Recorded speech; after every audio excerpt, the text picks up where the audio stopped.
There we go. Another lovely days.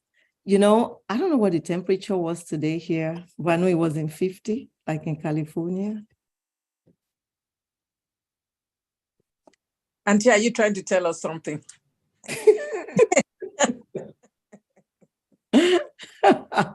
I'm trying to tell you guys to move to the East Coast. I believe we're streaming on YouTube, right? Uh-huh. Okay. Great. It's already recording, so. Got you. So then, welcome to another Medical Mondays with Dr. O, where we learn different ways to better our health. We've been talking about finances because we see how financial health is important to our well-being. And we're going to be continuing that tonight. But before we go on, I'm going to introduce myself. Toyin Dawodu, a family practitioner, HIV specialist, and substance use disorder treater in Maryland. And one of the things I enjoy is what we're doing tonight, and we do every night at 7 p.m. on Medical Mondays, learning as well as teaching. I love to be on both ends. So tonight we have one of our very own gurus in creating generational wealth. It's a pain that a lot of us have lived in this country for so long, and we have no clue, no idea on how to actually manage the resources God has given us. It's actually a biblical principle to leave those inheritances to our children, grandchildren, generations to come. So that's why we embarked on this financial journey. And so I'm going to introduce our very own amazing Toyin, as we fondly call him, Mr. Toyin Dawodu. And I was going to introduce him, but you know what? Last minute, I changed my mind. I'm going to let him introduce himself and tell us exactly what he does and take us on a journey tonight that most of us don't know exists. So, sir, you have the floor.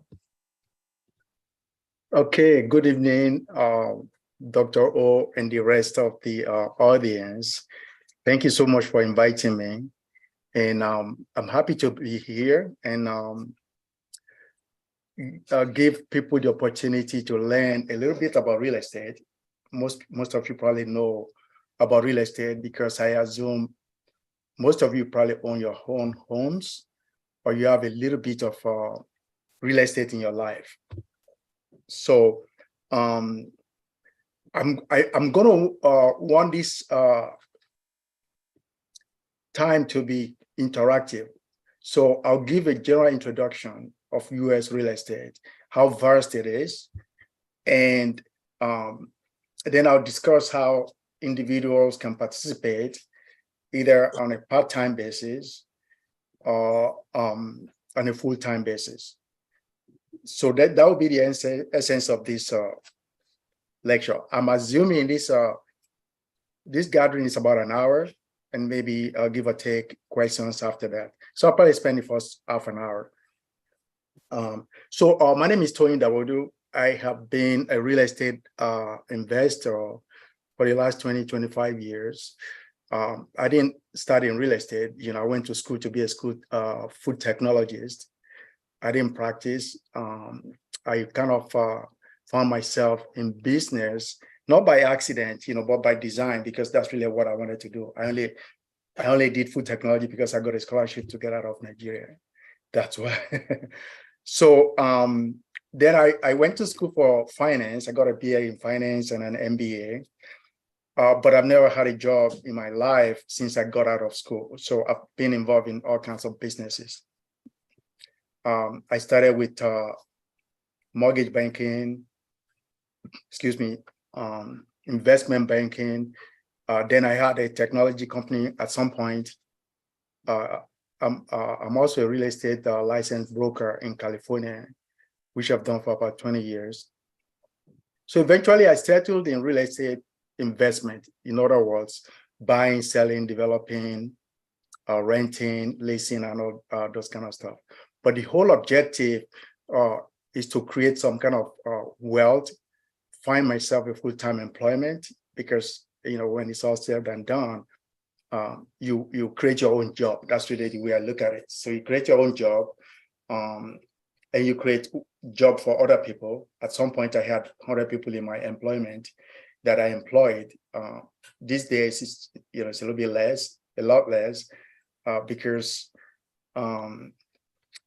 if you've ever owned a big company, you probably know what I'm talking about. Sometimes it feels like you're working for your employees, so you probably have to dial back. So that's me in a nutshell. I've been involved in about probably 2,000 transactions as far as real estate is concerned. I've bought and sold over 1,000 properties myself. And that's really all I do. I love real estate. I like buying them. I like looking at them. I can look at real estate all day, even if there's no compensation involved. I'm just fascinated by it. And if you look at it, everything in our lives actually involve real estate. Just look at where you are right now. You're either in a house, in your office, right? Even when you are on the street or in your backyard, your real estate is touching your life one way or the other.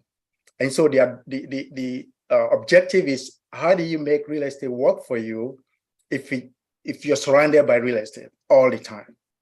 And so if you own your own home and you live in the US, you probably know what I'm talking about over the last 10, 20 years, because the value of your property has probably doubled in the last 10, 15 years. So US real estate is very vast. I mean, when I talk vast, for example, let's just focus on residential for now. In the US, we sell about 5 to 6 million properties every year. So when I say properties right now, let's just refer to single family homes, right? So 5 to 6 million every year. That's about $2 trillion every year, right? Even in the recession, in the last recession, the dollars we got down to was maybe about 4 million properties. In 2022, I think we did about 6 million. Even though there's supposed to be some recession coming, they're still projecting about 6.05 next year of houses that will change hands. So the question is, if it's that big, how do you take advantage of it? How do you benefit from it? How do you create some kind of wealth for yourself and for your generations? That's the topic this morning. So when I say the US real estate is vast, it's so huge. I mean, so big. I think right now about 30% of our economy is dependent on real estate. So that's why when the Fed began raising interest rates in the last 6 months, it affected real estate right now more than other industries, because for people to buy houses, they have to be able to afford it. And affordability right now is very low because of the interest rate that has jumped or doubled in the last 6 months. But nevertheless, that should not stop an individual from participating once you know how to participate. So some of the things I'm going to talk about, I think the topic stated how to create wealth using real estate, and hopefully how to buy real estate, with no money down. Buying real estate with no money down involves a lot more strategies, and it might require more detailed information. But I will kind of give you guys an overview of buying real estate with no money down. Now, so the question is, why real estate? Because there are several assets that you could use to create wealth, starting from the fact that you have a job, you save your money, you get some interest on it, The question is, can you accelerate that asset faster than real estate, right? You have gold, you have life insurance, you have stocks. You could buy stocks in a growing company, and the value of your stock goes up over time. The reason real estate is very strategically important to the average individual is that real estate presents an opportunity for individuals to get in, starting with very little money. And most people don't understand this. I could give you an example. For example, the US real estate, to some extent, I can't say subsidized, but if you own a home in the US, if you look at how you got a home, you will notice that if you got your home through FHA, you probably put down 3%. Okay. If you didn't have FHA loan, then you have to put down 20%. So that's one way for anyone to leverage. That's what they call leverage, right? So if you're buying $100,000 property, which may not exist in a lot of places these days, but just give an example using round figures. So if you're buying a $100,000 property, which means you only need like $3,000, right, to put down, plus your closing costs, maybe $5,000, right? And you'll be able to get into a property. Now, real estate is the only property that you could buy that you're allowed to put some money down. The government comes in, backs you for the rest of the money. The bank comes in and give you a loan. Now, what other asset can you try that with? Anybody want to guess? How many assets out there, can you try to call them? Say, for example, right now, you could call your stockbroker and say, look, I want to buy Amazon. And they tell you Amazon is selling for $100. In order for you to buy Amazon, you have to take $100 out of your pocket and send it to your broker. You can't ask for a discount unless you place your order. If you're lucky, the value, the stock price will go down to meet the price you're offering, but that seldom happens. But real estate, not only can you get a discount, you also have the government coming in and helping you to buy the real estate. So that's for you people that want to live in their home. And so I always tell people, the whole objective, or your first objective in buying real estate, number one is to live there. And even though you're going to live there, that should not stop you from trying to get some form of discount when you buy it. So you now have the government helping you to buy the real estate. If you own a home over the last 20 years, and the government helps you to buy it, or you bought it yourself, the chances are you've made money. So if you spend $200,000 on a house in the last 20 years, depending on where you live in the US, the value of your property is either doubled, gone up 10%, 20%, 30%, okay? And you're all witnesses to that. And the reason is that there's only so much land that is created. And so real estate is land-based. Because it's land-based, and it's only so much land, the value tends to increase because the population and the demand for housing or other real estate is higher than the supply. That's the reason the price goes up.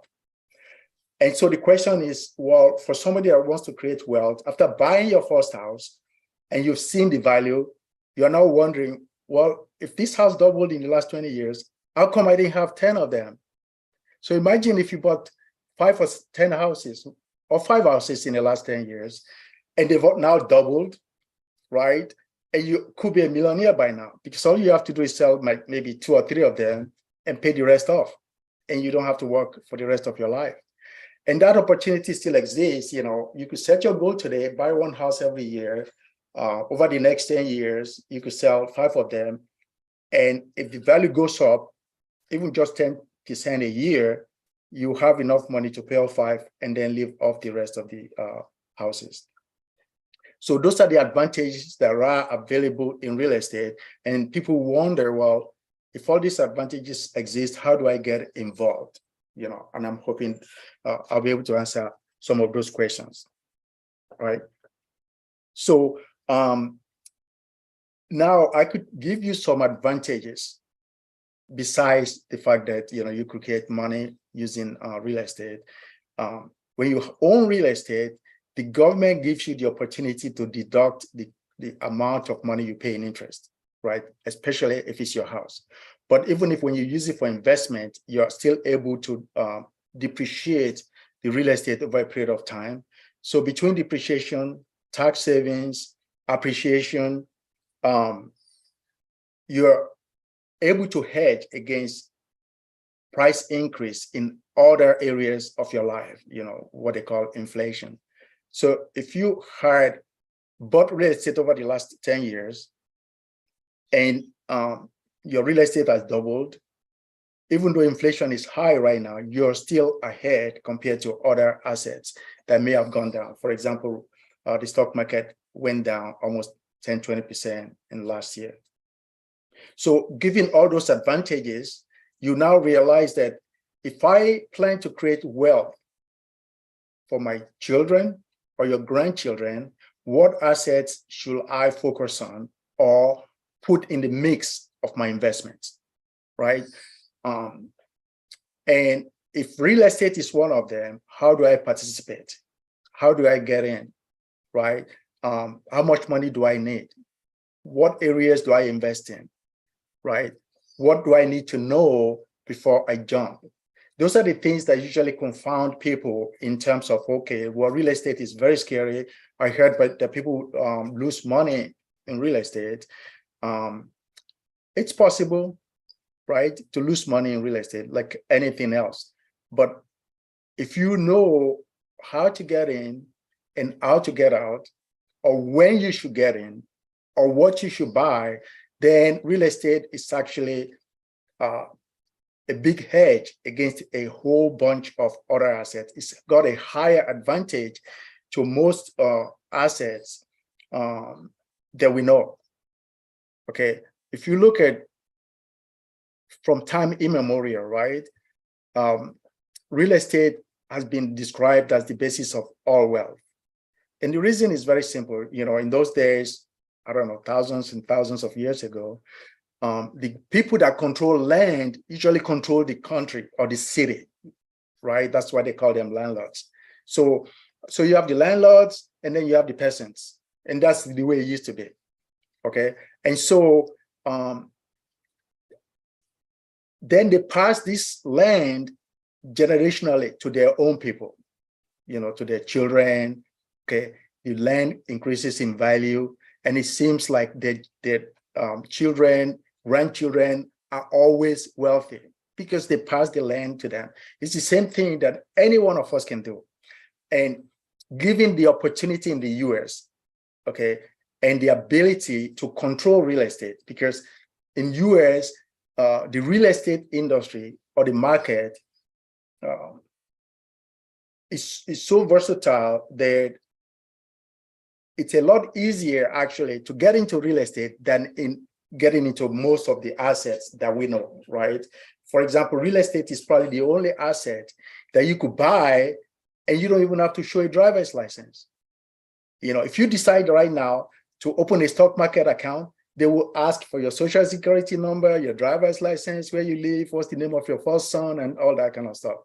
You could leave your house today and go and buy real estate without even presenting an ID.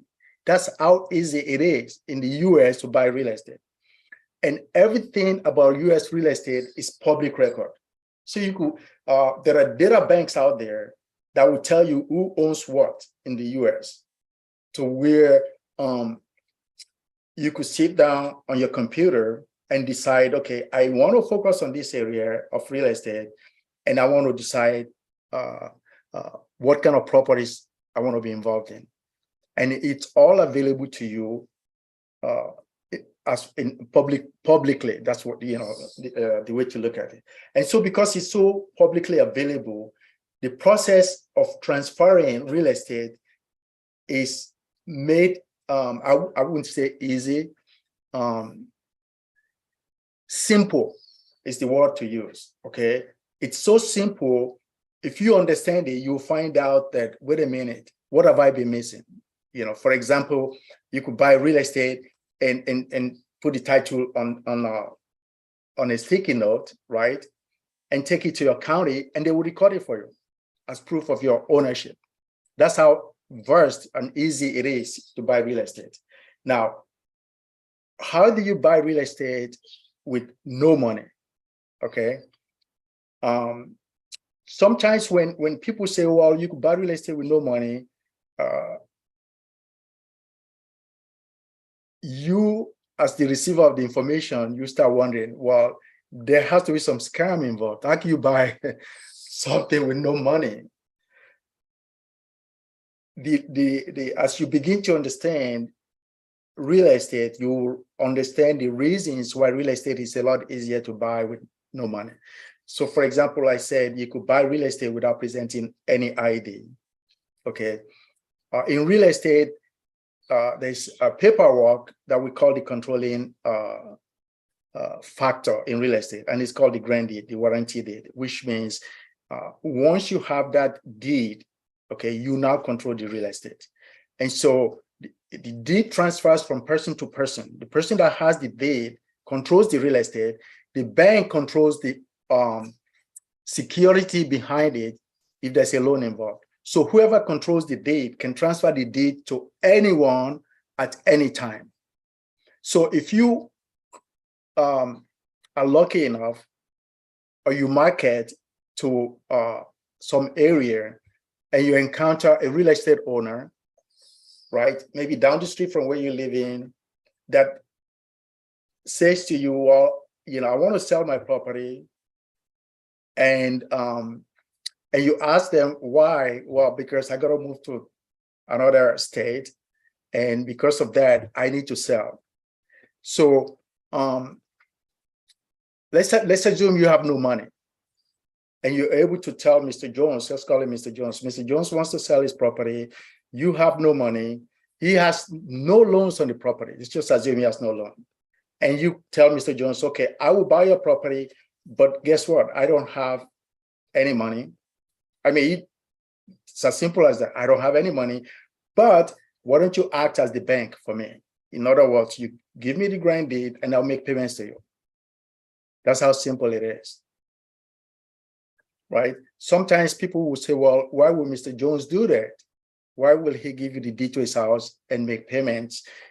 So when he gives you the deed to his house and he's acting as a bank, okay, he also has a security to behind the deed, to where he has the ability to take the house back if you fail to make your payments. That's when the foreclosure comes in, okay? But as far as getting the deed to the house, to where you control it, that's all a piece of paper, you know, which says, you know, Mr. Jones granted this property to John, and John now is the owner. And Mr. Jones has a security interest in the property for $100,000. If John doesn't make payments, Mr. Jones can foreclose. Okay, that's how simple it is. There are other complicated ways of taking over properties that is probably it's not necessarily beyond, you know, the scope of this gathering, but it's something that if you're interested in real estate, that you should explore further, right? And I'll be able to answer questions regarding those things, but I don't want to bog you down into technical details to where you're like, because there are so many ways to still do that. That's just one example of getting a deed to a property.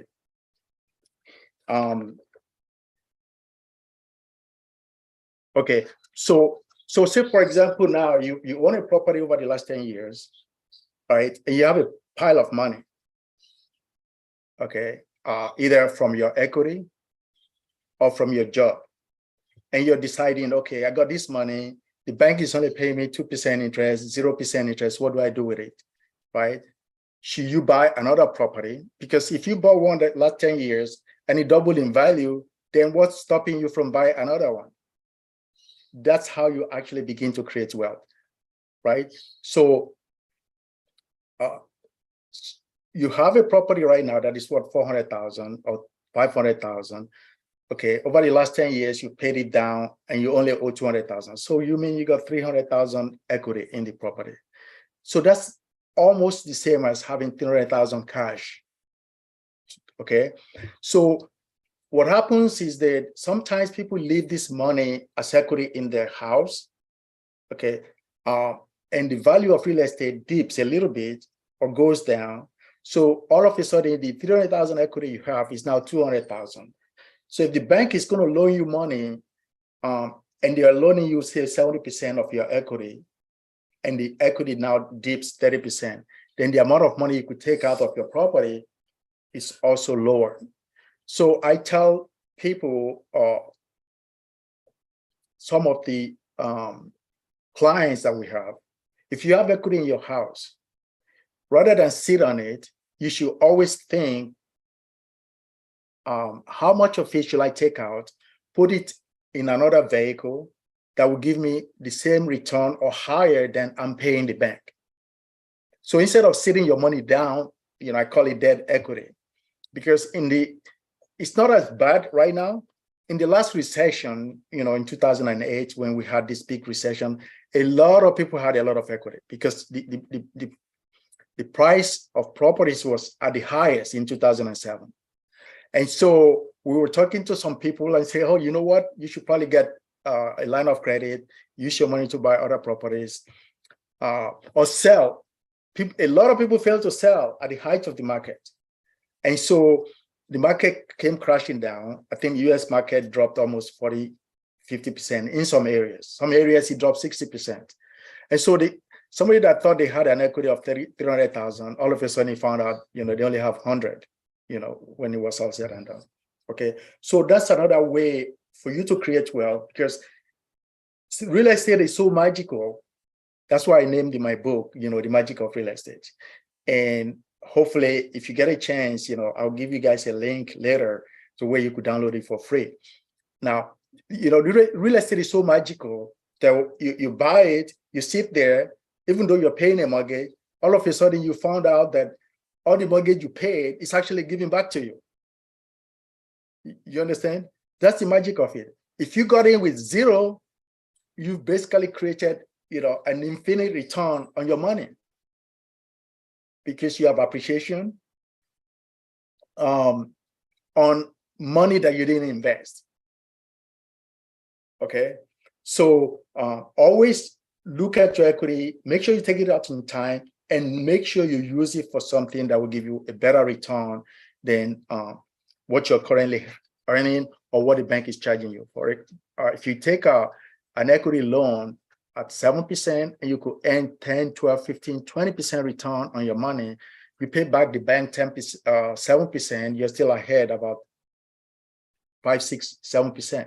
That's exactly what the banks do. They take your money, they loan it to other people, okay, they pay you peanuts, and then you're wondering, damn, how are they doing this? Well, you could actually do the same by using your house as a bank, because everybody that owns a house actually has a bank, right?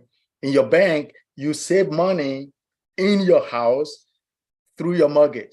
I call it forced savings, okay? Because if you didn't have that mortgage, that money that you got from your job, rather than use it to pay mortgage, you probably use it to buy stuff. But because you own a house, you have to pay the mortgage, you have to live there. It's a form of forced savings. So that money that you save gives you the leverage to now take it out when the house appreciates. Okay. So let me see what else I want to discuss with. You've told us a mouthful. Is that enough? we can continue, with that fine-tuning topics you said maybe next week. We have questions. So I just want to remind the audience that, if you have questions, you can post in the chat box or raise your hand to ask the question. Dr. Jagbe has his hands raised. I have my questions. He has to wait. But before we go there, I want to holler to the youngest, the youngest member of our family here. the youngest member of Medical Mondays with Dr. O, Kayani. Kayani, please say hello to us. Kayani, say hello. You won't believe how old she is, but she's very faithful to Medical Mondays. Please unmute and say hello. Say hello. Say hello. Hello. Kayani, how old are you? 4. 4. Yes. Our youngest Medical Mondays member is 4, Kayani. So nice to hear from you, Kayani. Wow. Bye, Andrew. Bye. Bye. Love you. Dr. Jagwe, the floor is yours, sir. Okay. I couldn't help it. I just had to holler to Kayani. Thank you. Wow. Nice to have you, Keani. Amazing Toyin. Thank you so much for the presentation. It's really illuminating. And you actually made it sound so simplistic, as though you don't even have to make any effort. And that is a shame, because some of us lost big time in 2007 to 2009. Basically, we can say without knowledge, people perish, So that area of real estate is one of the things that I've been very ignorant about. Owning a house seems to be, well, what you have to do, but not knowing that you could actually leverage the way you explained was too much to deal with in the past. But now, learning is a good thing. Now, could you tell us a little bit? I know you said no money down. Is that the same thing as the OPM? What's OPM? Other people's money? Are they synonymous, or they are different concepts entirely? So OPM means other people's money. Mm-hmm. It's exactly the same thing that the bank does. They use OPM to loan your money. When you put your money in the bank loans the money to people like us, loans it to you, loans it to businesses. So they're actually using other people's money. So in order for you to buy real estate using other people's money, what involved is that if you have to find a piece of property that you could buy, hopefully at a discount, because when you use other people's money, the goal is to get a return back to those people. The fastest way to get a return back is to buy the real estate at a discount so that you could sell it down the road if the property does not appreciate. Okay, so in other words, if you're buying it for yourself with partners and you want to use other people's money, then you have either loan as part of it, and then you have equity. So, for example, 5 of your friends contribute $10,000. You got $50,000. You, as the managing partner, or the person with the knowledge, will find the real estate. Your friends come in with you, so you put $50,000 down. Then you get the rest of the money in the form of loan. Okay. Now, if you don't have 5 friends with 50,000, then it means that you could find a property where a lender, there are lenders out there, they're called hard money lenders. You bought the property low enough to where a lender will come in and actually give you 100% of the purchase price as in a form of loan, right? So you now use your sweat equity to fix it up and then sell it and pay the lender back. Those are examples of, zero down or using other people's money. Either you use the bank's money or you use investors' money to get into the real estate, and you will be the operator. So you're talking about flipping the real estate right now, right? That's exactly the name they give it. Yes. In other words, you buy and sell. I tell people flipping is no different than what Walmart does or Kmart, or they go to China buy a piece of equipment for $100, right? They ship it here, they sell it to you for $500, right? They bought it at a discount in China, and then they bring it here and flip it to you. It's exactly the same thing. Thank you. Thank you so You're much, welcome. sir. Sister Tinu Akinshola, the floor is yours. Kindly unmute. Thank you. Thank you. Good evening, everyone. Good evening. Thanks for having us. Why aren't you And showing your face? I Tinu? am. I'm trying to look for my. Okay. There you go. Hello, everyone. Uncle Toyin, well done, sir. Mr. Dawodu. You're Yeah. welcome. So good to see everyone. Good evening. Good evening. So I was patiently following the lecture, and maybe if I may, if you would allow me, Dr. O, and I have to say this because this presentation, this portion needs to be in my own seminar. And I say that because, of course, we are here for Medical Mondays, but somebody on the surface may look at the Absolutely. topic. Absolutely. They may look at the topic tonight and they may think, oh, what does Medical Mondays or health has to do with what we're having now, right? But of course, it has a lot of things to do with it because anything that affects us in any way really truly affects our health. So just putting that out there. So thank you for bringing this to us. Now, my question for Mr. Dawodu is this. I heard when you were talking about the deed, putting just writing your name and then taking it to the county.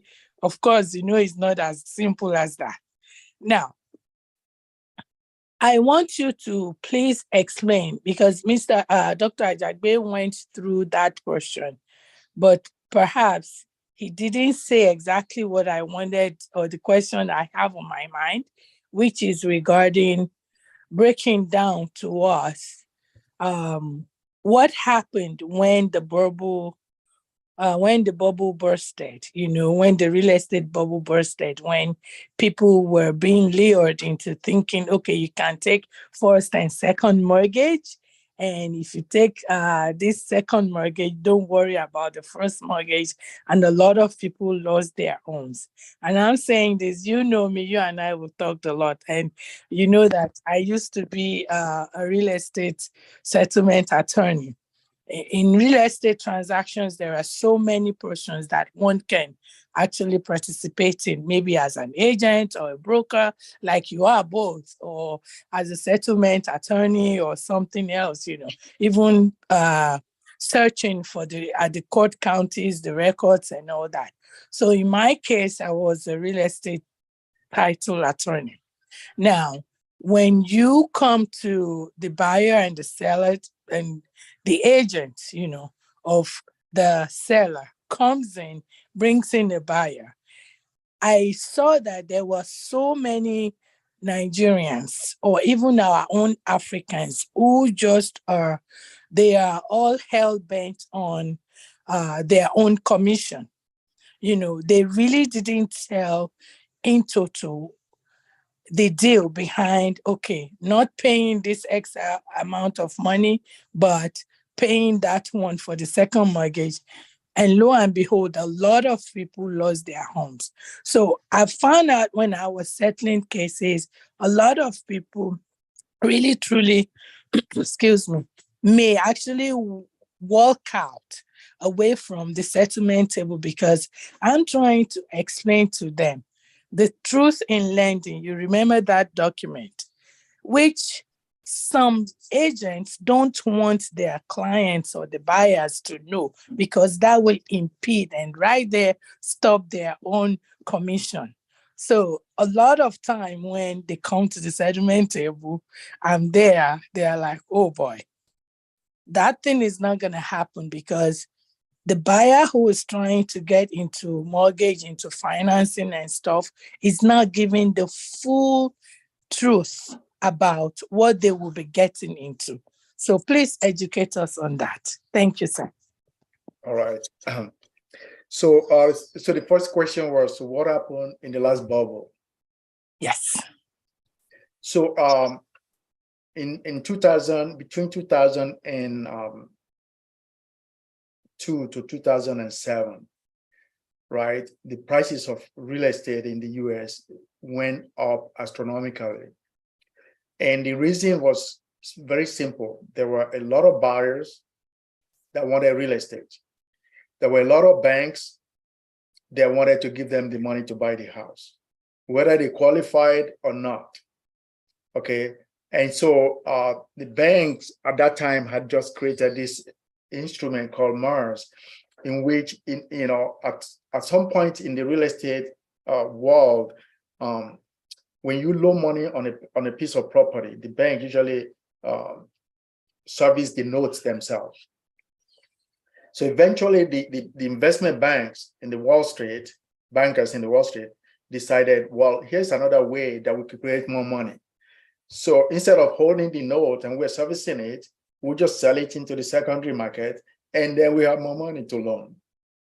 Okay, so because there was so much money, and the banks were willing to loan it, anybody or nobody that the mortgage lenders or brokers can create a name for, right, will get a piece of property. So the price began to accelerate because people were coming in and applying for loans, and the banks begin to create all kinds of loans that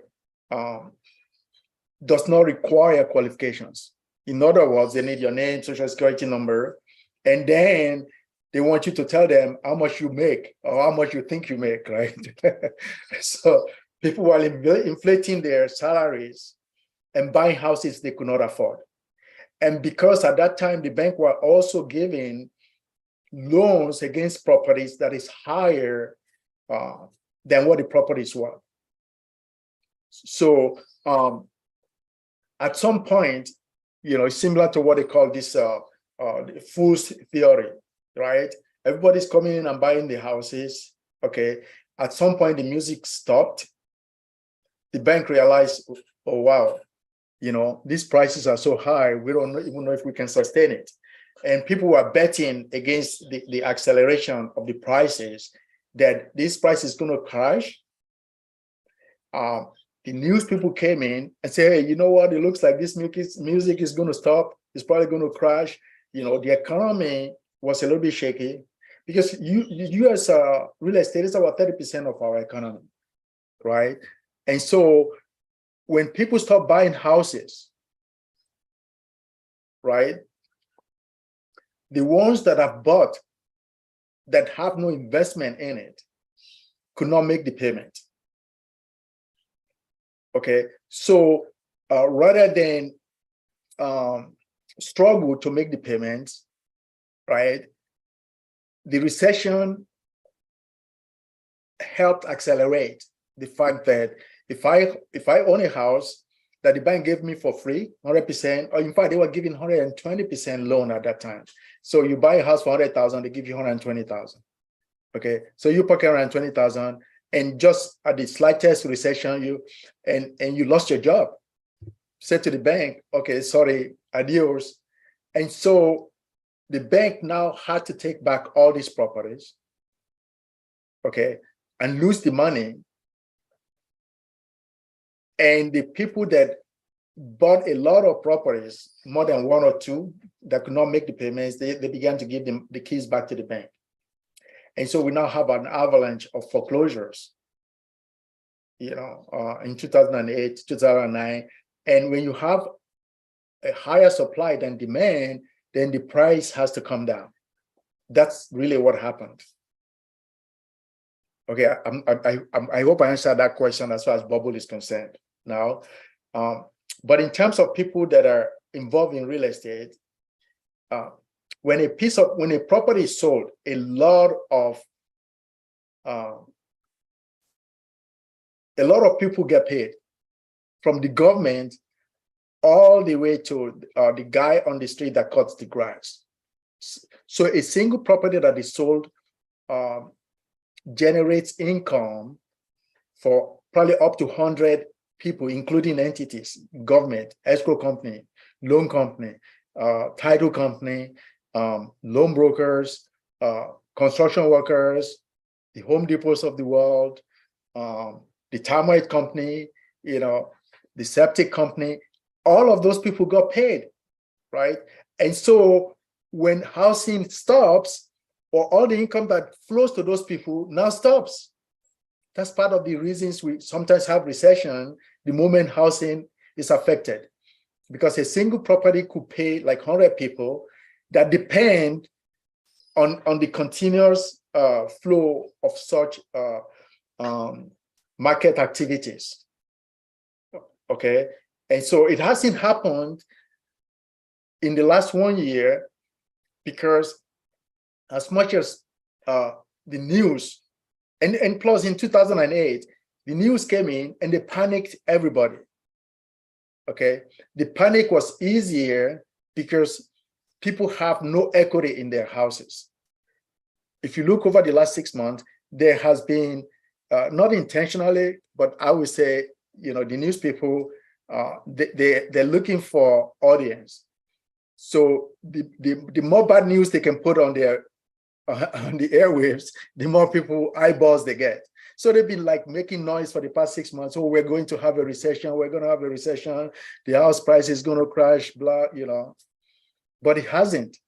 The reason it hasn't crashed this time is because a lot of homeowners have equity in their homes, right? The 60% of U.S. homeowners, 60% of U.S. population own their own home, right? Between 40 to 60%, own their own home. We have about 82 million homes in the U.S. Over the last 10 years, okay, the U.S. Real estate has grown from about 20 trillion to almost $35 trillion. Last year alone, we created, in 2021, the U.S. Real estate industry created $9 trillion worth of equity, okay? And because homeowners still own that equity, no matter how much noise the news people make, they're not going to give up their home. Because if your house is worth 500 and you owe 200, you got 300,000 you're sitting on. Even if you lost your job, you could easily sell the house and take your money out. That was not the case in 2008. Because if you lost your job, your house is worth 500, you owe 800 on it, or your house is worth 200, you owe 300, and you lost your job, it's like a double whammy. It's like, okay, I'm out of here, But these days, people are sitting put. They're not selling because the prices are not coming down fast enough. If they sell, they have to buy something, and what they have to buy is higher. So everybody's sitting on their home. Prices are dropping a little bit, but it's not as much as people expect. And where does that leave you? If you want to get involved in real estate, you should be able to get involved at any particular cycle in the market. And just because the prices are higher now doesn't mean that you say to yourself, oh, I can't afford it. And because eventually they may never come down. I can't really say that because whatever goes up comes down, but they may not come down enough to where you feel comfortable. So what you want to do is learn as much as possible and figure out a way to get in at a price that makes sense to you and that can give you a higher return than when you got in. So in our case, we always look to get a property at a discount, right? That's how the flipping people make money, okay? We buy at a discount and we sell at a full price. We buy wholesale and sell retail.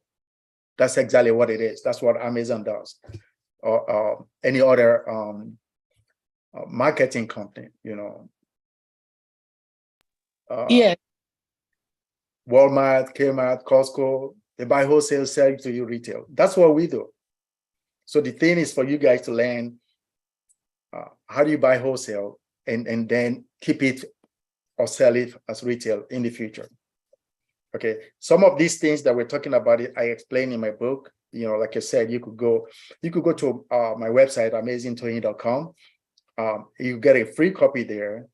Or you could go to Amazon and you could buy, a hard copy. Well, Okay. thank you so much. Did he answer your question? Yeah, except Okay. that he has not clarified the first and second mortgage part. I'm really curious Oh, I about see. Okay. Okay. because So before you dig into that, I just want to say on the in the chat box, I wrote the name of the book a while back, and I'm going to paste it again, and I'll keep pasting it all night. The book that Amazing Toyin wrote. It's The Magic of Real Estate. How I bought and sold over 400 houses with little or no money down, and how you can do the same. So I bought one on Amazon. It's very reasonable because I want a copy. So let me show you guys a copy Myself. then. I have it here. you have a I'm copy, showing all right. it here. Oh, can you see my Okay. copy? Can you see it? Yes, magic of real estate. You see Yeah. it? So Sure, I'm going to now leave you to answer that that's fine. question. Okay, thank you. So that's Yeah. that's it. Thank you, my Yeah. darling. Did you hear what my daughter wrote in the What she chat? said. Dr. O says ready. Woo-hoo. So do you want me to answer that question real quick? Yes. So I'm not And- sure if I understand the question, that people are getting second mortgages and can you ask the question again so I make sure I understand? Okay. So I was saying that I know there are so many people who I know personally that actually lost their homes. And this is in tangent with what Dr. Ajagbe alluded to earlier. So because of the fact that they are not really truly educated about their mortgage and perhaps, let me say, their responsibilities under the second mortgage as well as the first mortgage, they lost their homes because the way I know that they presented it to, they being the real estate agent, presented it to potential buyers is that don't worry, just borrow as much as you can from your equity line of credit, not realizing that, of course, the market is going to fall and not even educating them that there is also interest that you have to pay, even though that first mortgage may be dormant in a way, but you have to continue to pay the interest, otherwise it will compound. But they are focused on just that second mortgage, which may be just you have a $1 million home, you are sitting inside $1 million home, and they are saying, don't worry, just be paying $200 monthly. Of course, the bubble bursted and you will be out of the home. That. And also, the follow-up question is the flippo part. I know you touched on that too. So flippo is actually the name. But everything in this country, like you said, Walmart, they just go to China, they purchase some things on wholesale, and then they are retailing to us consumers. They can only do within certain confines of the law. The percentage, the what they call markups can be within a certain margin. So, such as Flippo too has its own law. As a matter of fact, a lot of Nigerians got into trouble flipping homes because they did it the illegal way. So I just wanted to touch upon that because you're the expert. Thank you, sir.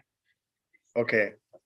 So so the first part, in those days, if you notice, I mentioned the fact that banks were loaning money that were more than the value of the house. So a real estate agent find a buyer says, oh, I like this house. The agent says, oh, it's 200,000. And the buyer says, oh, I have no money. Oh, don't worry, right? We could get you a loan. So there's some collusion between, not necessarily collusion, right? Because there was plenty of money The agent says, no, we have a bank that will give you a loan, 100% loan. In fact, they will give you 120% loan, right? So the buyer likes the house, okay? In addition to that, they tell the buyer, in fact, there are certain loans that you could get at 120%, and your first payment does not include so much money because they are going to defer it. So, so they call those things ARMs, adjustable rate mortgages. And so they now combine these adjustable rate mortgages because in those days, I think the rates were even closer to like 6%, okay? So they now got this ARM, adjustable rate mortgages, starting at 2%, okay? And plus the 120% loan they gave you, okay, 20,000 or 30,000 of it will be in form of a second, because these mortgages that they're registering in Wall Street, okay, you can only go so much percentage. They call it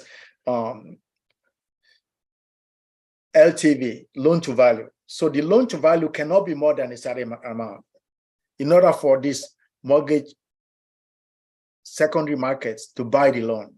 Okay, so you got a $100,000 loan. The bank can only sell 80,000. So the other 20,000 or 40,000 they put in behind it as a second. They sell that to somebody, another company. Okay, so Mr. Jones now got a house. Okay, first of all, Mr. Jones did not qualify for the house. The mortgage banker says to the bank, well, since this is a stated loan, Mr. Jones stated to us that his income is 100,000 a year when he only makes 50 grand.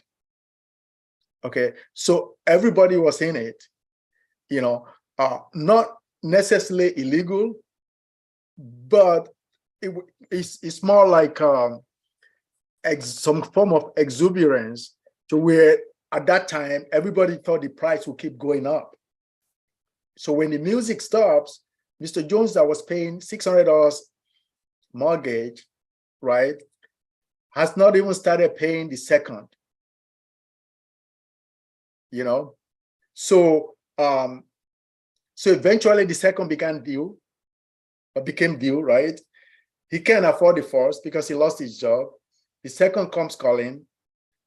Okay, so Mr. Jones says, okay, fine, here's the keys, I'm out of here. So that's what happened. Between this first and second, there was a lot of ARMs, adjustable rate mortgages created. The second were some form of negative amortizations, which means every month you don't make the payment, your interest accumulates in the back end. So you are never able to catch up. Okay.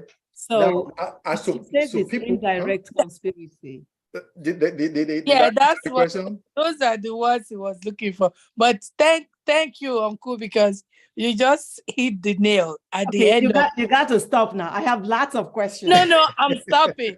I have lots of questions. I want to get them answered. He now mentioned ARM and amortization. So those words will make sense to people who really are into real estate. He has broken it into pieces. And the Nigerians that came in at the tail end of it, not that they did anything illegal, because at that time everybody was trying to flip, right? And so they were creating appraisals that were higher than what the houses were. Exactly. False.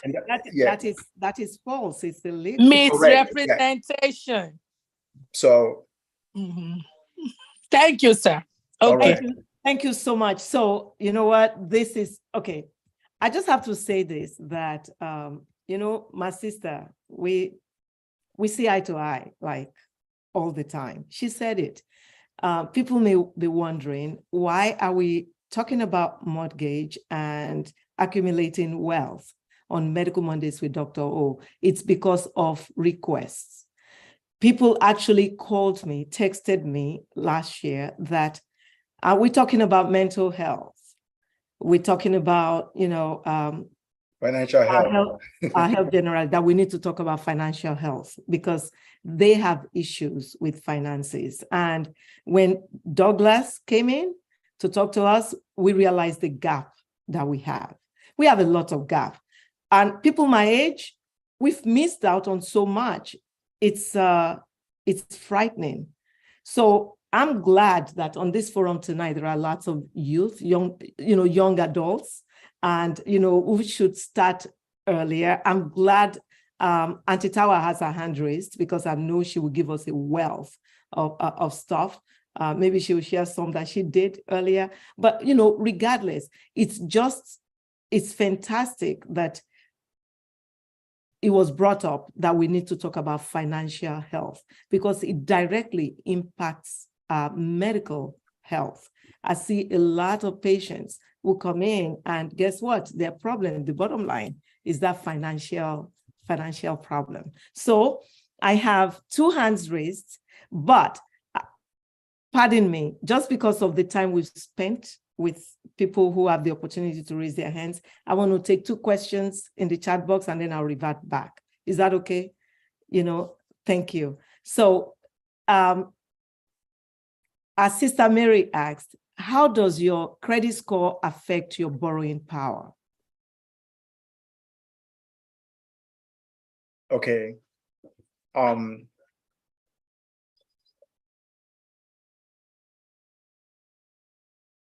Real estate, in addition to other loan products, is mostly credit driven. In the last 10, 15 years, the credit bureaus came up with this scoring process that helps banks determine who is likely to default, especially after, the last great recession, who is likely to default. Okay. Now, if you're buying a home, either as an investor or a home that you're going to live in, the higher your credit score, the lower the interest rate you will get, right? And then the lower the amount you're going to need down. So in some instances, when you're using a government loan, you can take advantage of the fact that the credit bureaus, the banks that are loaning you the money are more lenient because the loan is guaranteed by the government. So you're able to get into a property with a 500 FICO score compared to if you go to a bank that would require 620. Okay, so the higher your credit, the better, the lower your down payment, the better the interest rate, the lower the interest rate you will be required to pay. That's really the correlation.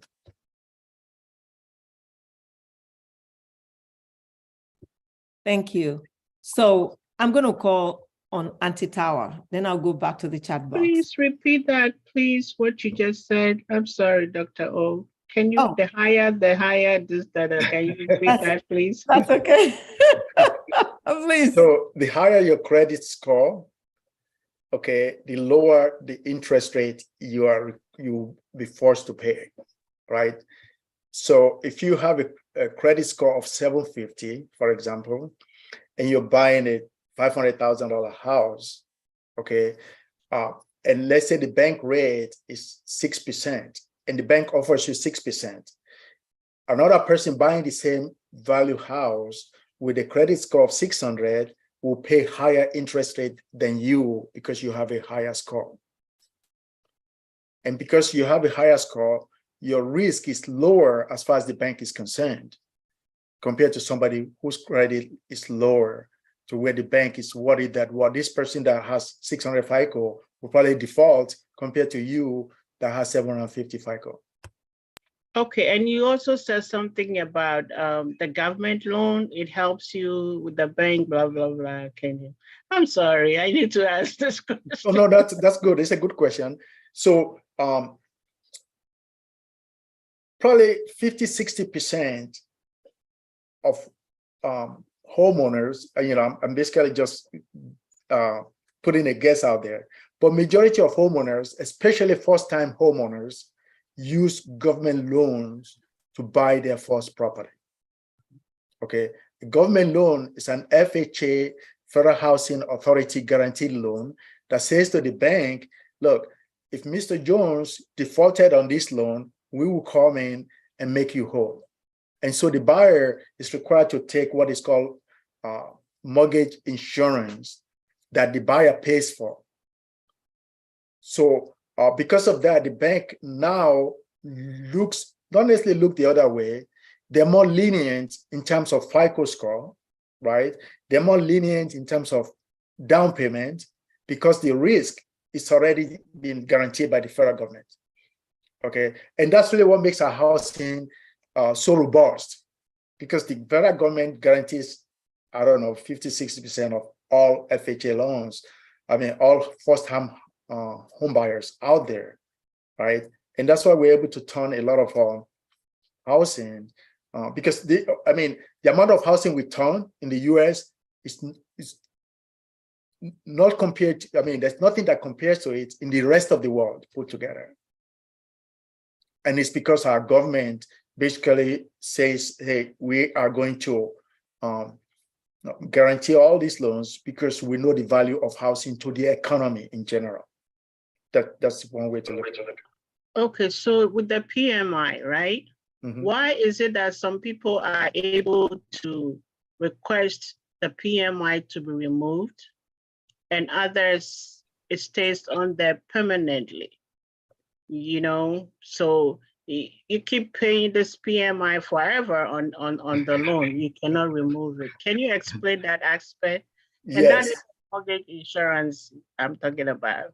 Correct. The PMI stands for private mortgage insurance. Okay. So why are some people able to remove PMI?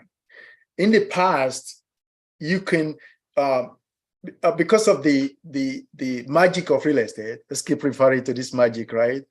You bought a house for $200,000. Okay, you put 3% down, right? About $6,000-7,000. And the bank, the government requires that, okay, you buy mortgage insurance. Okay, the mortgage insurance increases your payment by so much. Okay, and so that's why people want to remove it. So lucky for you, the house now appreciates to like 300,000. Okay, you could go to the bank and say, wait a minute, when I bought this house, I put 3% down. Now I have 100,000 equity. I want you to remove the mortgage insurance. The bank looks at the value of the house. They realize that their risk is lower because your LTV is now lower than when they loan you the money. Okay, and so the bank removes the PMI. But since the last recession, the government came in and say, you know what?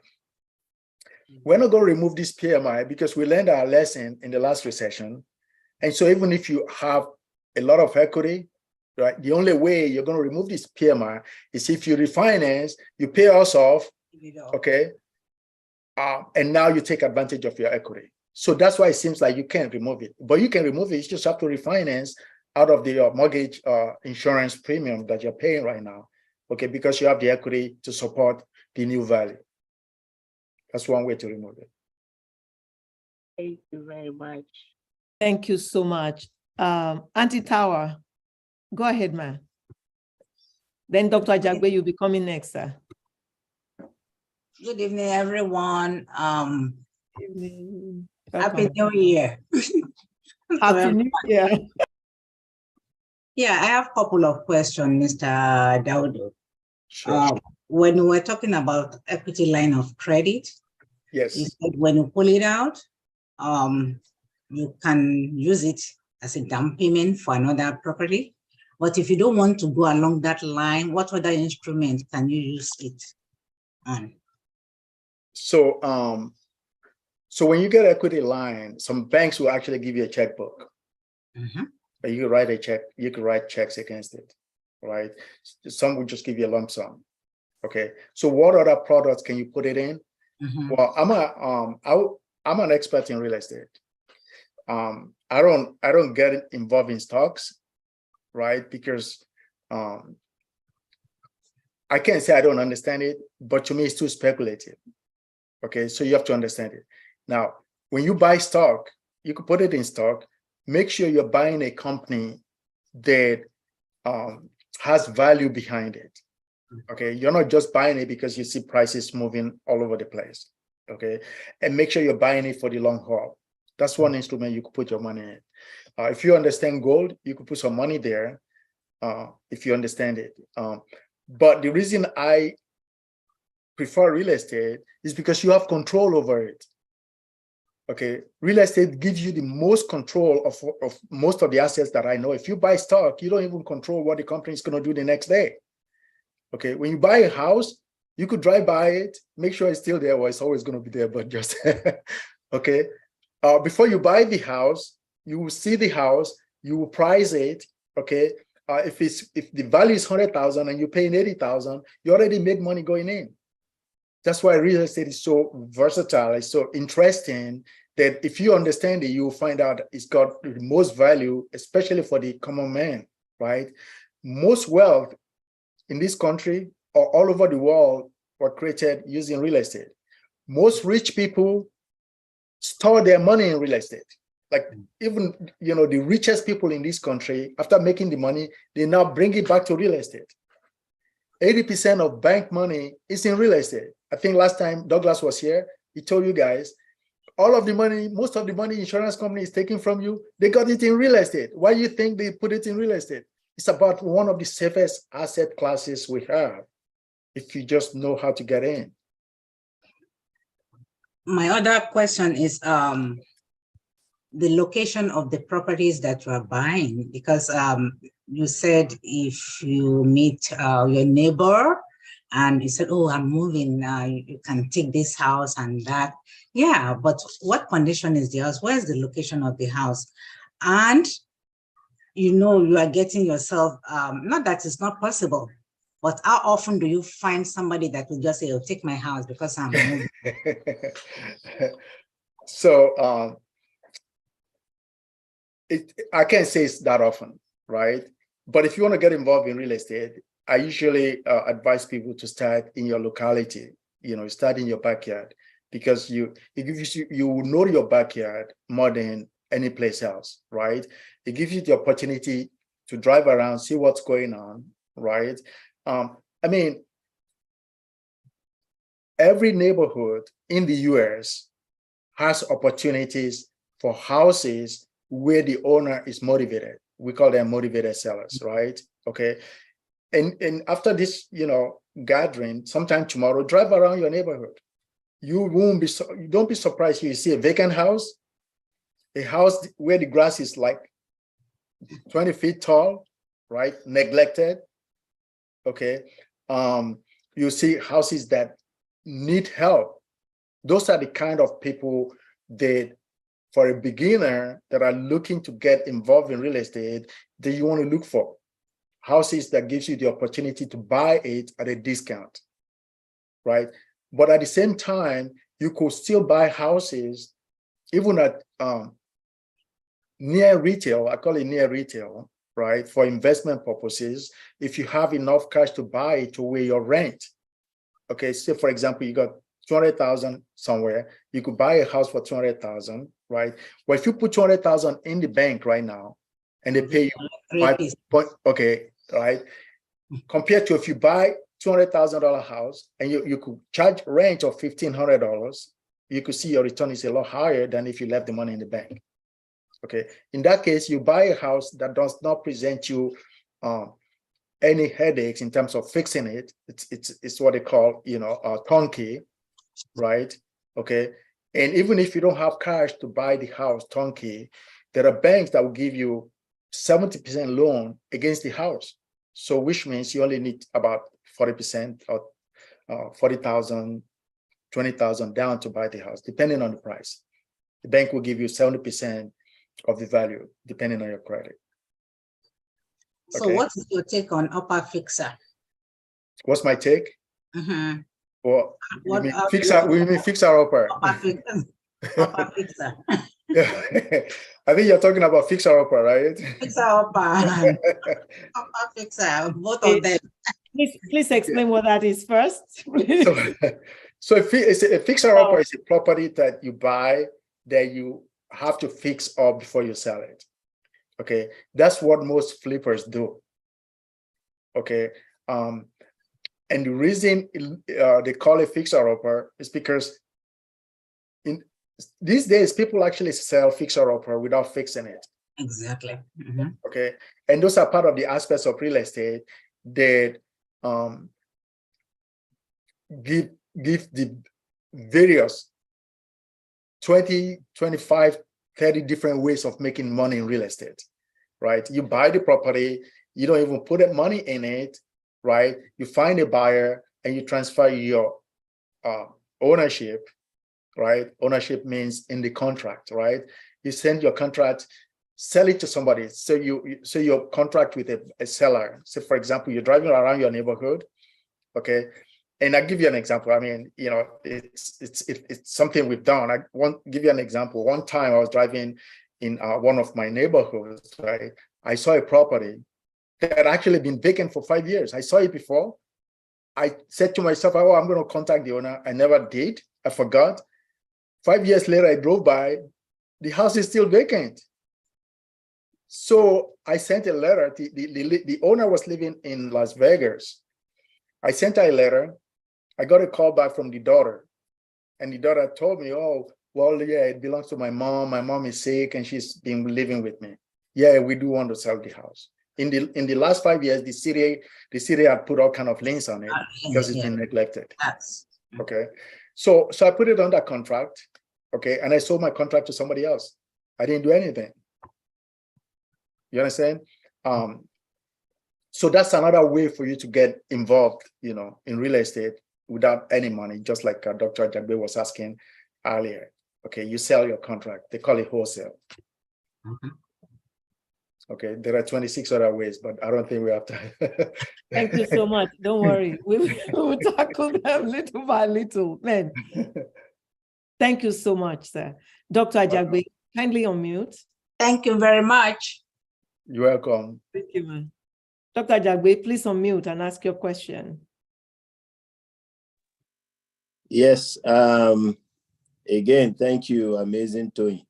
There's something I wanted to ask. Could you clarify the issue of predatory lending? It seems like before the 2007 to 2009 real estate meltdown, there was a lot about predatory lending that was unfortunate towards the people of color. So it's actually similar to what I alluded to earlier. So the bank goes, and this happened a lot in those days. So the bank goes into a neighborhood and give people loan, whether they qualify or not. It doesn't happen as much these days because there are laws that were put in place after 2008 called, Dodd-Frank law. Okay, in order for you to lend money to somebody today, as a bank, mortgage broker, investment banker, right, you have to verify that they can afford the mortgage. In the past, they were not required to do that, and that's when they go in, loan people money, hire more money than the property is worth. Okay, so it just happened that, it happened in every neighborhood especially in 2008. It happened everywhere, right? It didn't happen a lot to affluent neighborhoods, okay, but they also get a little bit some of the brunt of this overlending, I call it, right? Well, because the bank can never force money down your throat. Yeah, at some point you told the bank you want the money, you signed, right? No, actually, amazing Toyin, the predatory lending that I'm talking about is the unfair rates that they are charging certain groups of people, regardless of what the FICO score was. So it was going on around the DC metro area a lot in the late 90s and early 2000. So, how does one avoid being been a victim of that? So one of the advantages of living in the US, right, that I tell people is this: you should always know you have a choice. Okay, so if somebody comes to you and you're buying a house and they say, "Oh well, we can loan you money at 6%," you have a right to shop them, even up till the day you sign the loan docs. They bring the loan docs to you and they told you it was going to be 6%, and now reading is 7%. You just say to them, "Okay, thank you. Okay, I'll get in touch with you," right? So yeah, banks are just like any other business. They raise their prices, they lower their prices depending on the market. They take advantage of people that are not in the know, right? So it has to do with taking advantage of, you could say, minorities that feel that, well, we need the money. Okay, the bank hasn't loaned it to us in the past. Now they bring it, we'll take it at whatever cost. Okay, which is, I can't say it's illegal, it's unfair. Unfair lending practices is what the government That's calls. what I said. It's very unfair. And Very unfair, yes. So, Okay. Sister Tinu said here, amazing tea. Maybe that would, maybe help some. She said, this is predatory lending policy, came down the pipeline from the government, but in the process led into relaxation of mortgage and lending policies, hence the bubble that busted against the very people the law tried to protect. What's your take on that? So I'm not sure I understand her. She's a lawyer. Remember, she's a lawyer. Yeah. All these lawyer things. I'm not sure I understand the comment. Okay. It takes two to tango. Okay. Education is important, right? Okay. And nobody can force a loan down your throat. But because of the fact that you need it, sometimes you take it, right? Because you want to get a house, it's your first house, right? And you've never been able to get a loan. Somebody shows up and says, "Oh, I'll give you the money for 9%. When you could have gotten it for 7% or 6%. The mortgage banker is unfair, the lender is unfair, right? Okay. And it's part of the laws that came with Dodd-Frank. You can, I don't know, it's not illegal, okay, but you can unfairly target a certain group of people and offer them rates that are higher than the rest, okay? And I mean, banks have been forced to pay tons of money in fines by the federal government, over the last several years. I think one bank just paid $40 million or something, or $400 million, maybe Wells Fargo, right? Okay, so all these banks, they got penalized over the last 10 years for predatory lending. Thank you so much, sir. Dr. Izugo. Okay. Hello. Thank you so much for that presentation. That's very, very educational. I wanted to know if you can comment for us on two areas. One, on, let's say, buying a property, cash. What's the advantage or disadvantage of that? And two, what if a bank says they can give you a property to have just interest-only payment? What is the advantage and disadvantage of that as opposed to paying it off? Okay. So when you buy property and you pay cash, right? It depends on what you want to do with it.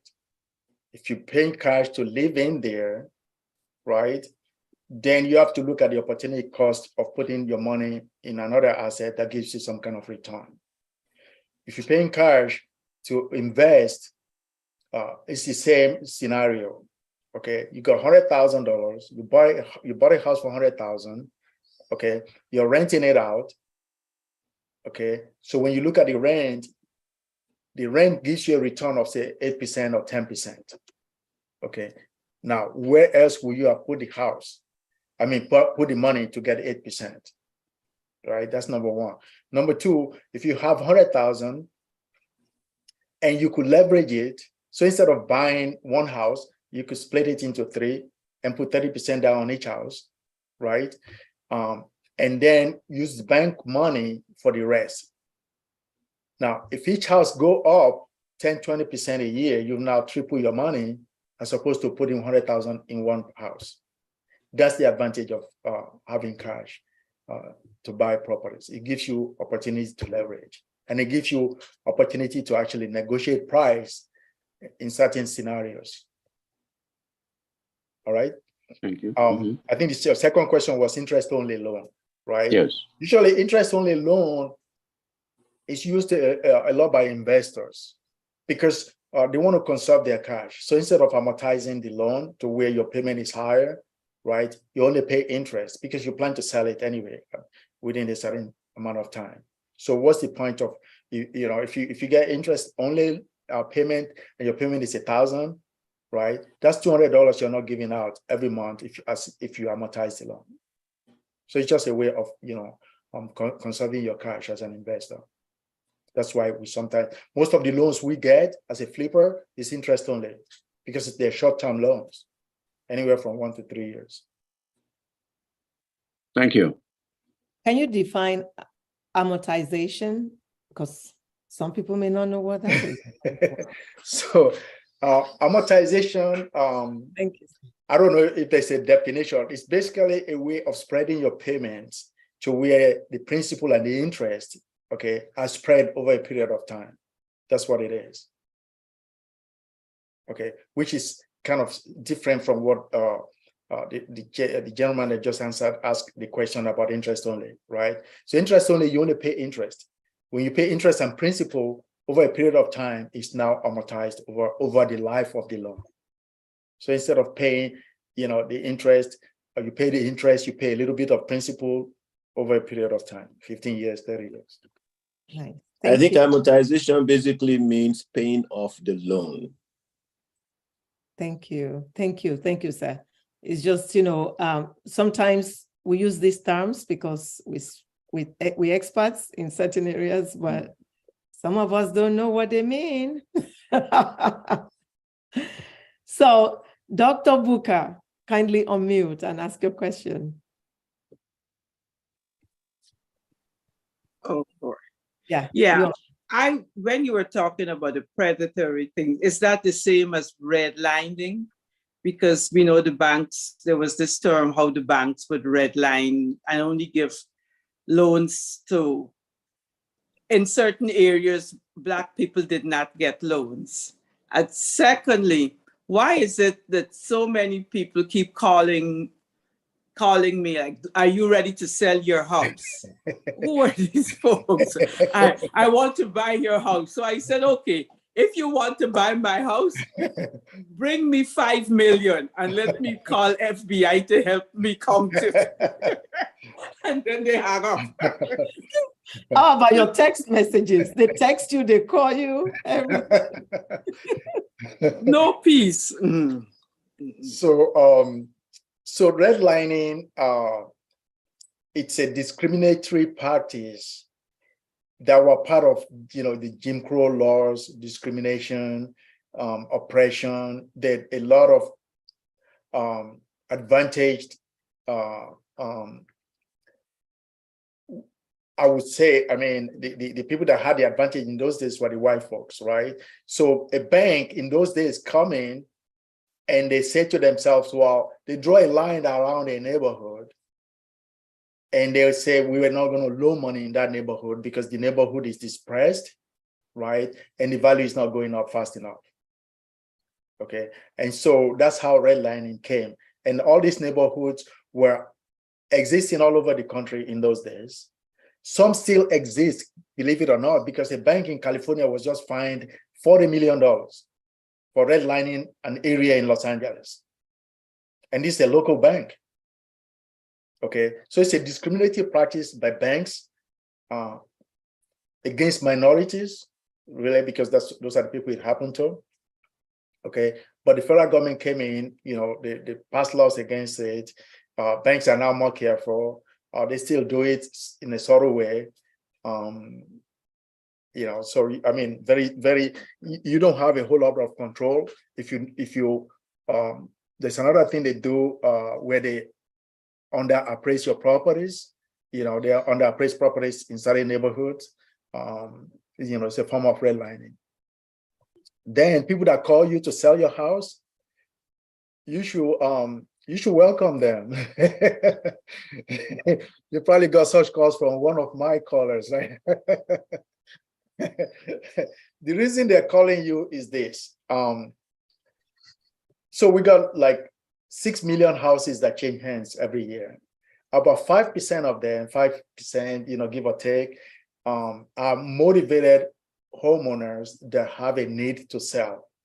Now, how do you determine who has a need to sell? Besides, you advertise in the newspaper, you advertise on TV.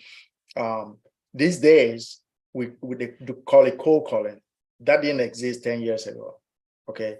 And because of the opportunities that exist in the real estate flipping business, there are a lot more investors or individuals that want to get involved in real estate, okay? And how do they find you?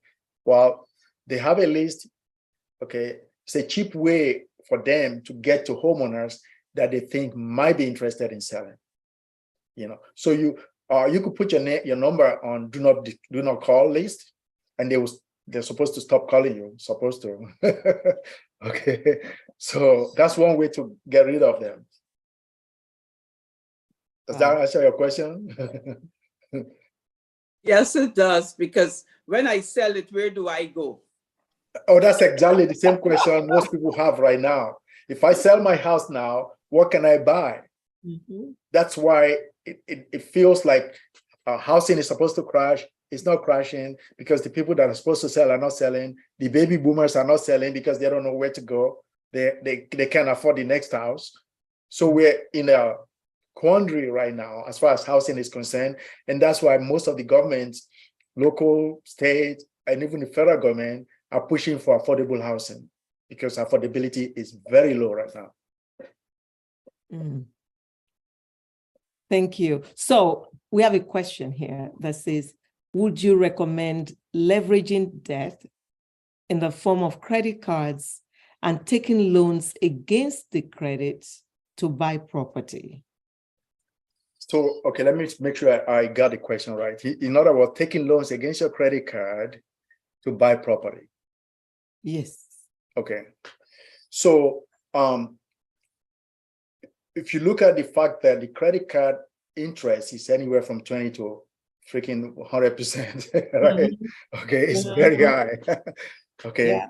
So it's a strategy that investors use. Okay, but they use it very carefully. So, for example, if you have a credit line, you got 10 credit cards of 10,000 each, that's 100,000 you could get your hands on, right? So you now borrow 50,000, you go buy a property. Okay, just make sure it's a property that you could afford to flip within 3 to 6 months. Okay, and make sure you're able to make the payments on the credit card in between the time. Okay, so if you get the money and your payment on the credit card says about 3,000 a month, you don't have the cash flow from your income to pay 3,000 a month. You are depending on the property to help you pay off the loan. Okay, if for some reason you have a mishap in fixing the property, okay, and it takes longer, or God forbid you lose the whole thing, then you owe 50,000, okay, at 25% interest rate, okay, then you're in a big quandary. So that's where the risk lies. Make sure your exit plan is well defined before you use your credit card to buy property, because you're basically using a short-term money to buy a long-term asset. Okay, so it's very risky. If you don't know how to maneuver, I would not recommend it. I think that's horrible gambling, my opinion. So, Brother Patrick said, can you kindly enlighten us on HELOC?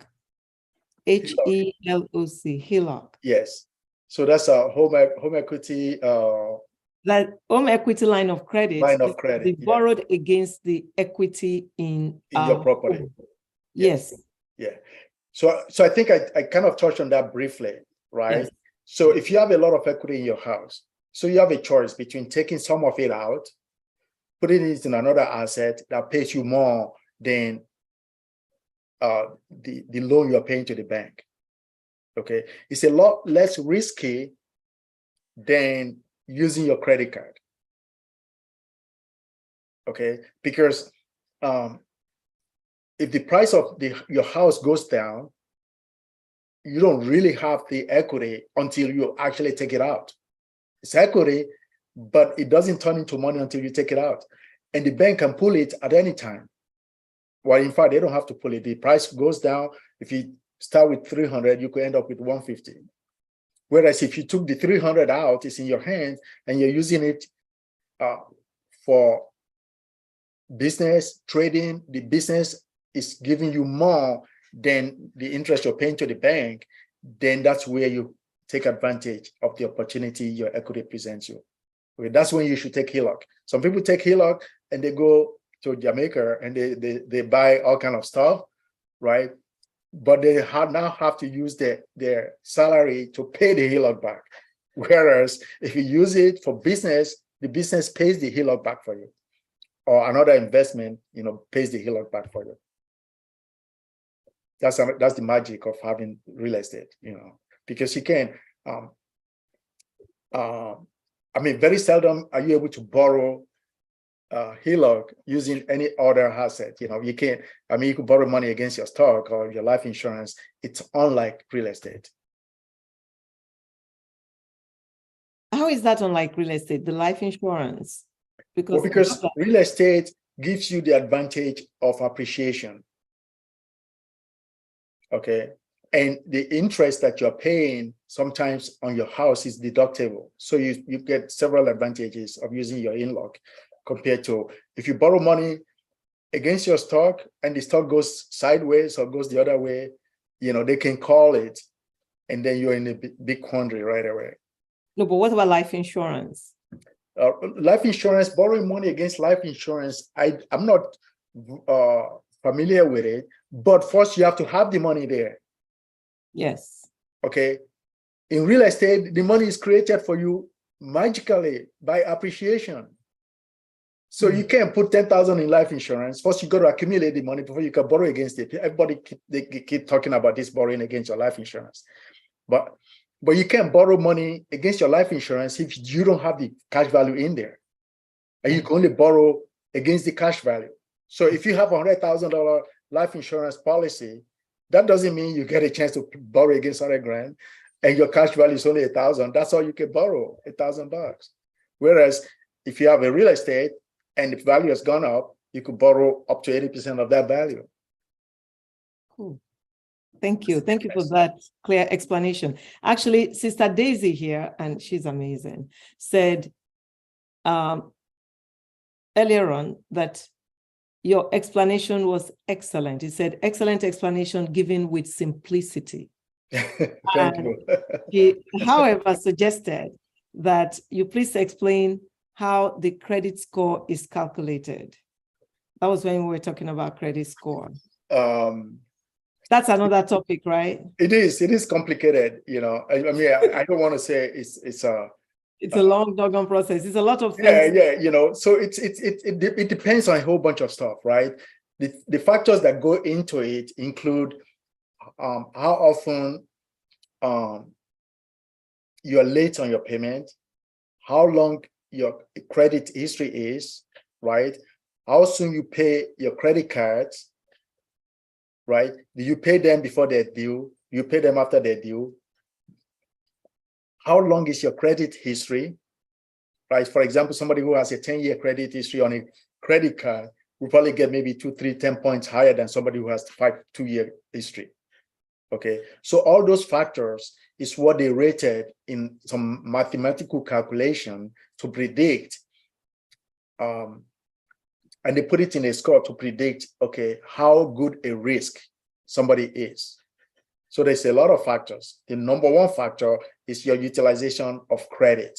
How much credit are you using from your credit card? Do you have a mortgage payment? Do you have a car payment? Car payment scores very high in credit score, right? Credit card scores high. Your mortgage scores high when it comes for you to get another mortgage. You know, I'll look at it more, but mostly it has to do with your credit history, what late payments, or if you have collections, and all those factors come in to determine what your credit score is. Great, thank you. So another question. When you refinance just to get rid of the PMI, are you not going to start all over again? That's a good question. Okay, the reason you probably won't start over again is because if you let's say your property, you bought a property for 300,000, you have PMI on it, okay, and next year the rates went down, right? You could refinance using what the government calls rate and term, which means when you bought a property, you were paying 3%. Now the rate is 2%. You refinance. It does not change the equity ratio in the property. Now, let's say the property has gone up to 400,000. Okay, you can now refinance to where you have more equity. Okay, the reason you have PMI is because your loan to value ratio is like 95%. When you refinance, the loan to value ratio is now say like 80%. And so with 80% LTV, you're not required to have a PMI. Does that make sense? Did I answer the question? Who asked the question? I hope I answered the question well. Yeah. Huh? I think you did, but Okay. if she would unmute, that'd be great to say if the question is answered the way they think. Okay, so there was somebody who did ask about borrowing ability, and that was why Sister Daisy talked about that is tied to one's credit reputation. When your borrowing ability, you mentioned that over and over again, right? One has to be credit worthy to be able to borrow money, right? Yeah, ability, capacity, your credit score, all of those factors that determine whether the bank will give you 90% loan to where you only need 10% down, or they insist on 20% or 30% down. So anytime your loan is higher than what the upper limit of FHA in some areas, I think in Los Angeles now, I think it's almost 800,000. In some parts of California, it's about 7. Some areas about 500. In some parts of the country, it's still about 300 or 400. It's the upper limit of FHA where you could put only 3% down. Every other bank will require anywhere from 5 to 10 to 20% down. So what is a jumbo loan? Jumbo in relation to your definition of well, jumbo loans are loans that do not qualify, that are higher than FHA loans. So they're not, so for LA, for instance, if the FHA upper limit is 800,000. I think it is now. I'm not sure because I'm not in. So let's just, for the sake of discussion, let's say it's 800,000. So that 800,000 is the limit below which is not jumbo. I think so, yes. So if you say 895,000 is already now a jumbo loan. Well, it's not necessarily a jumbo. I don't want to say too much about jumbo loans because I'm not an expert at it. I don't even look at it. But if the limit for FHA is 800, right? Mm-hmm. And you're required to put 3% down, okay? Mm-hmm. You now come in and you're buying a property of 805, okay? You have to make up the 5,000 in order to qualify for FHA. That's what I'm saying. So once it goes above the FHA, it becomes a jumbo loan. Correct. And that goes under the conventional loan process. Yes. Okay. Yeah. Okay. Thank you, sir. So Sister Vicentia says, but you still will pay refinance fee, right? When you do refinance to remove the PMI. Or do you pay refinance fees? She's saying that you still would have to pay that, or don't you have to pay that? Well, every time you use somebody else's money, you pay cost. I mean, it's as simple as that. But I thought it's somebody else's money you're using, so why do you pay costs? Huh? I thought it's somebody else's money you're using, so why do you pay costs? Well, you have to pay the cost of borrowing the money. Okay. So that's what she Catch 22. I mean, you're renting the money. That's really what it is. You rent the money, so you pay rent to the owner of the money. That's what interest is. We're paying rent on money. Admin fees. Admin fees, etc. So I have this question. It's very interesting. It says, how can you know if your present house is adding value or losing value? The reason why, I live in a white community. Most of them keep moving out. You live where? Okay, I'll repeat the question. It's a whole question.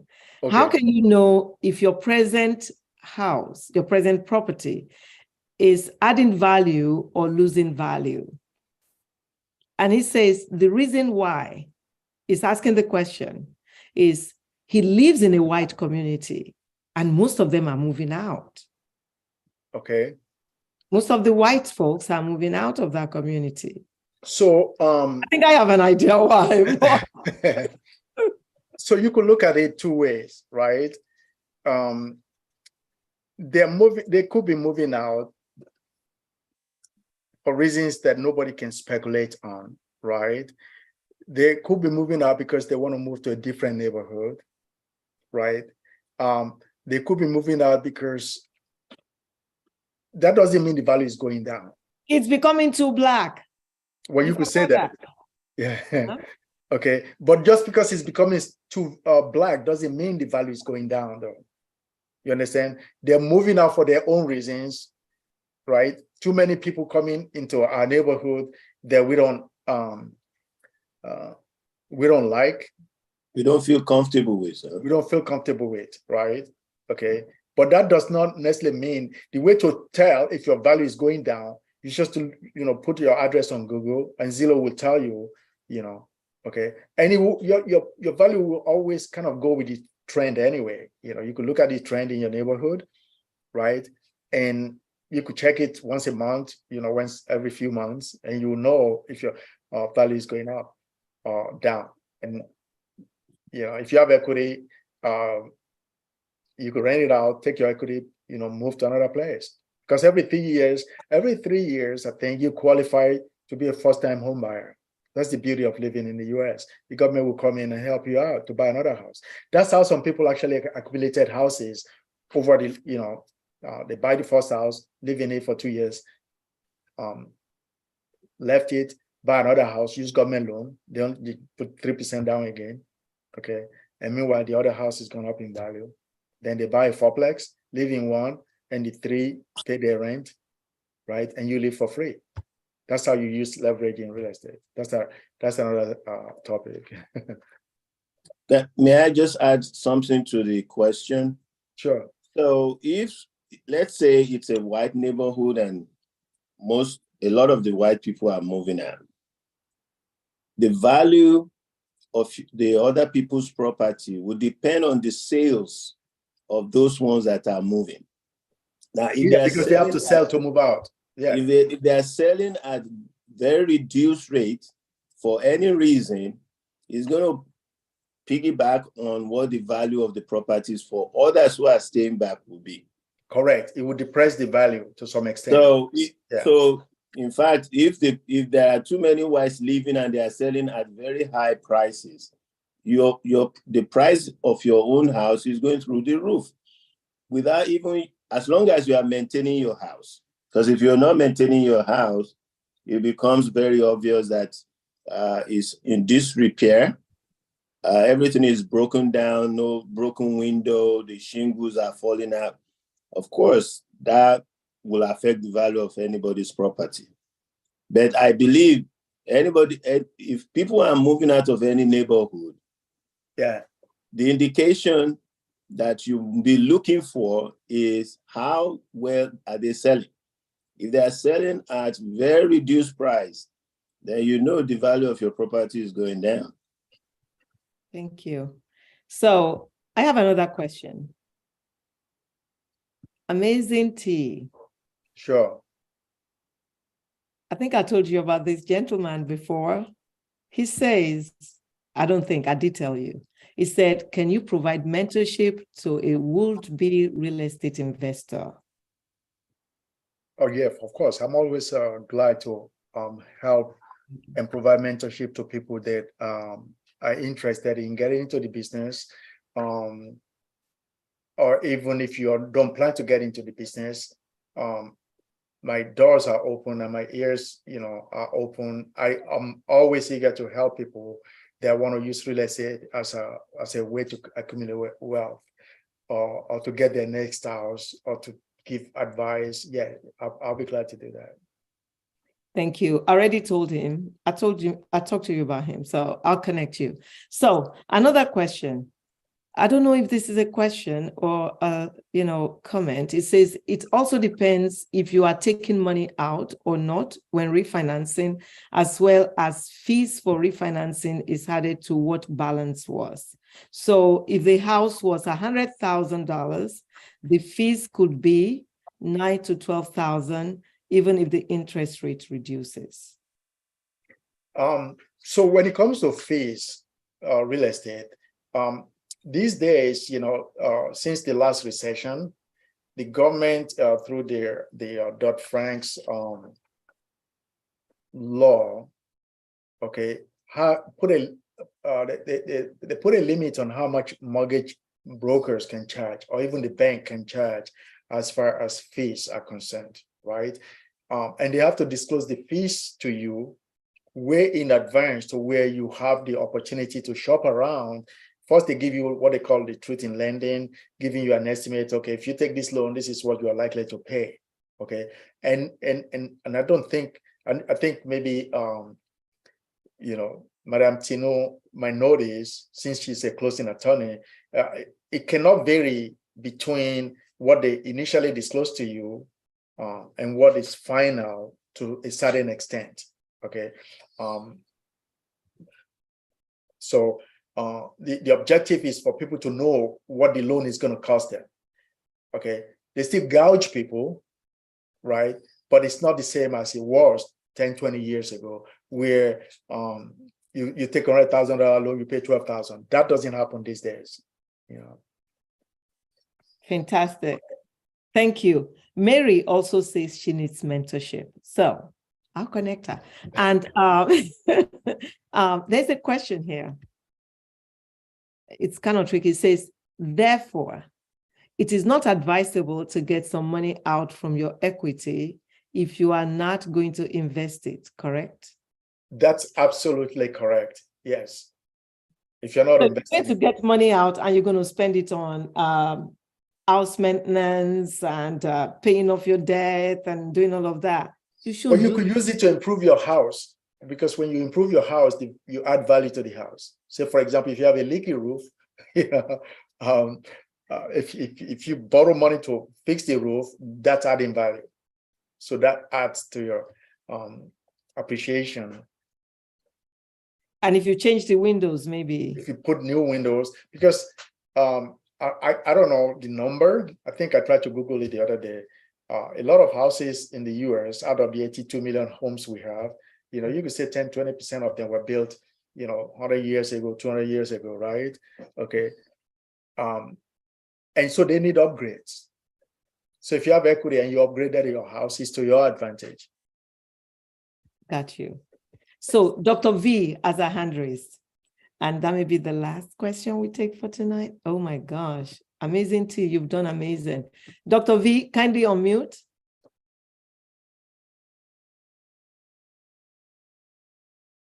Dr. V, you can unmute.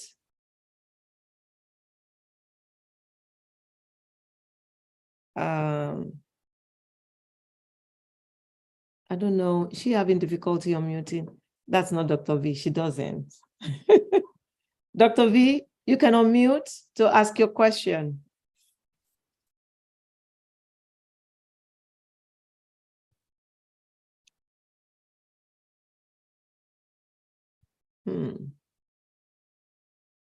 Oh, well. I don't know why she can't unmute. So this has been loaded. And I don't know about everyone else, but I think I learned a lot from the conversation tonight. So what would you, another question just popped up. If Dr. V can, it says, when you borrowed money out, then your monthly mortgage goes up, right? Of course. And the interest. Yeah. Yes. So because And the interest you're also. adding to your loan. If you start with 200,000 and you now borrow 300,000, obviously So it's 500,000 loan. and that's why you should plan on using the money for something that will give you enough to pay that loan back, in a timely manner. So I think.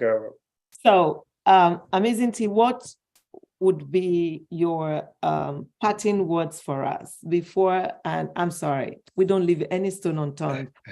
Sister Rosemary, go ahead. Hey, good evening. Thank you so much, Amazing T. What if you don't have no mortgage? If you have already finished paying your mortgage and you want to get some equity out of it to invest? So, excellent question. That's a good question, right? So if you have no mortgage and you're sitting on this, it's basically you're sitting on cash to some extent, okay? And so if you now identify what you could use the money for example, you could take your equity out.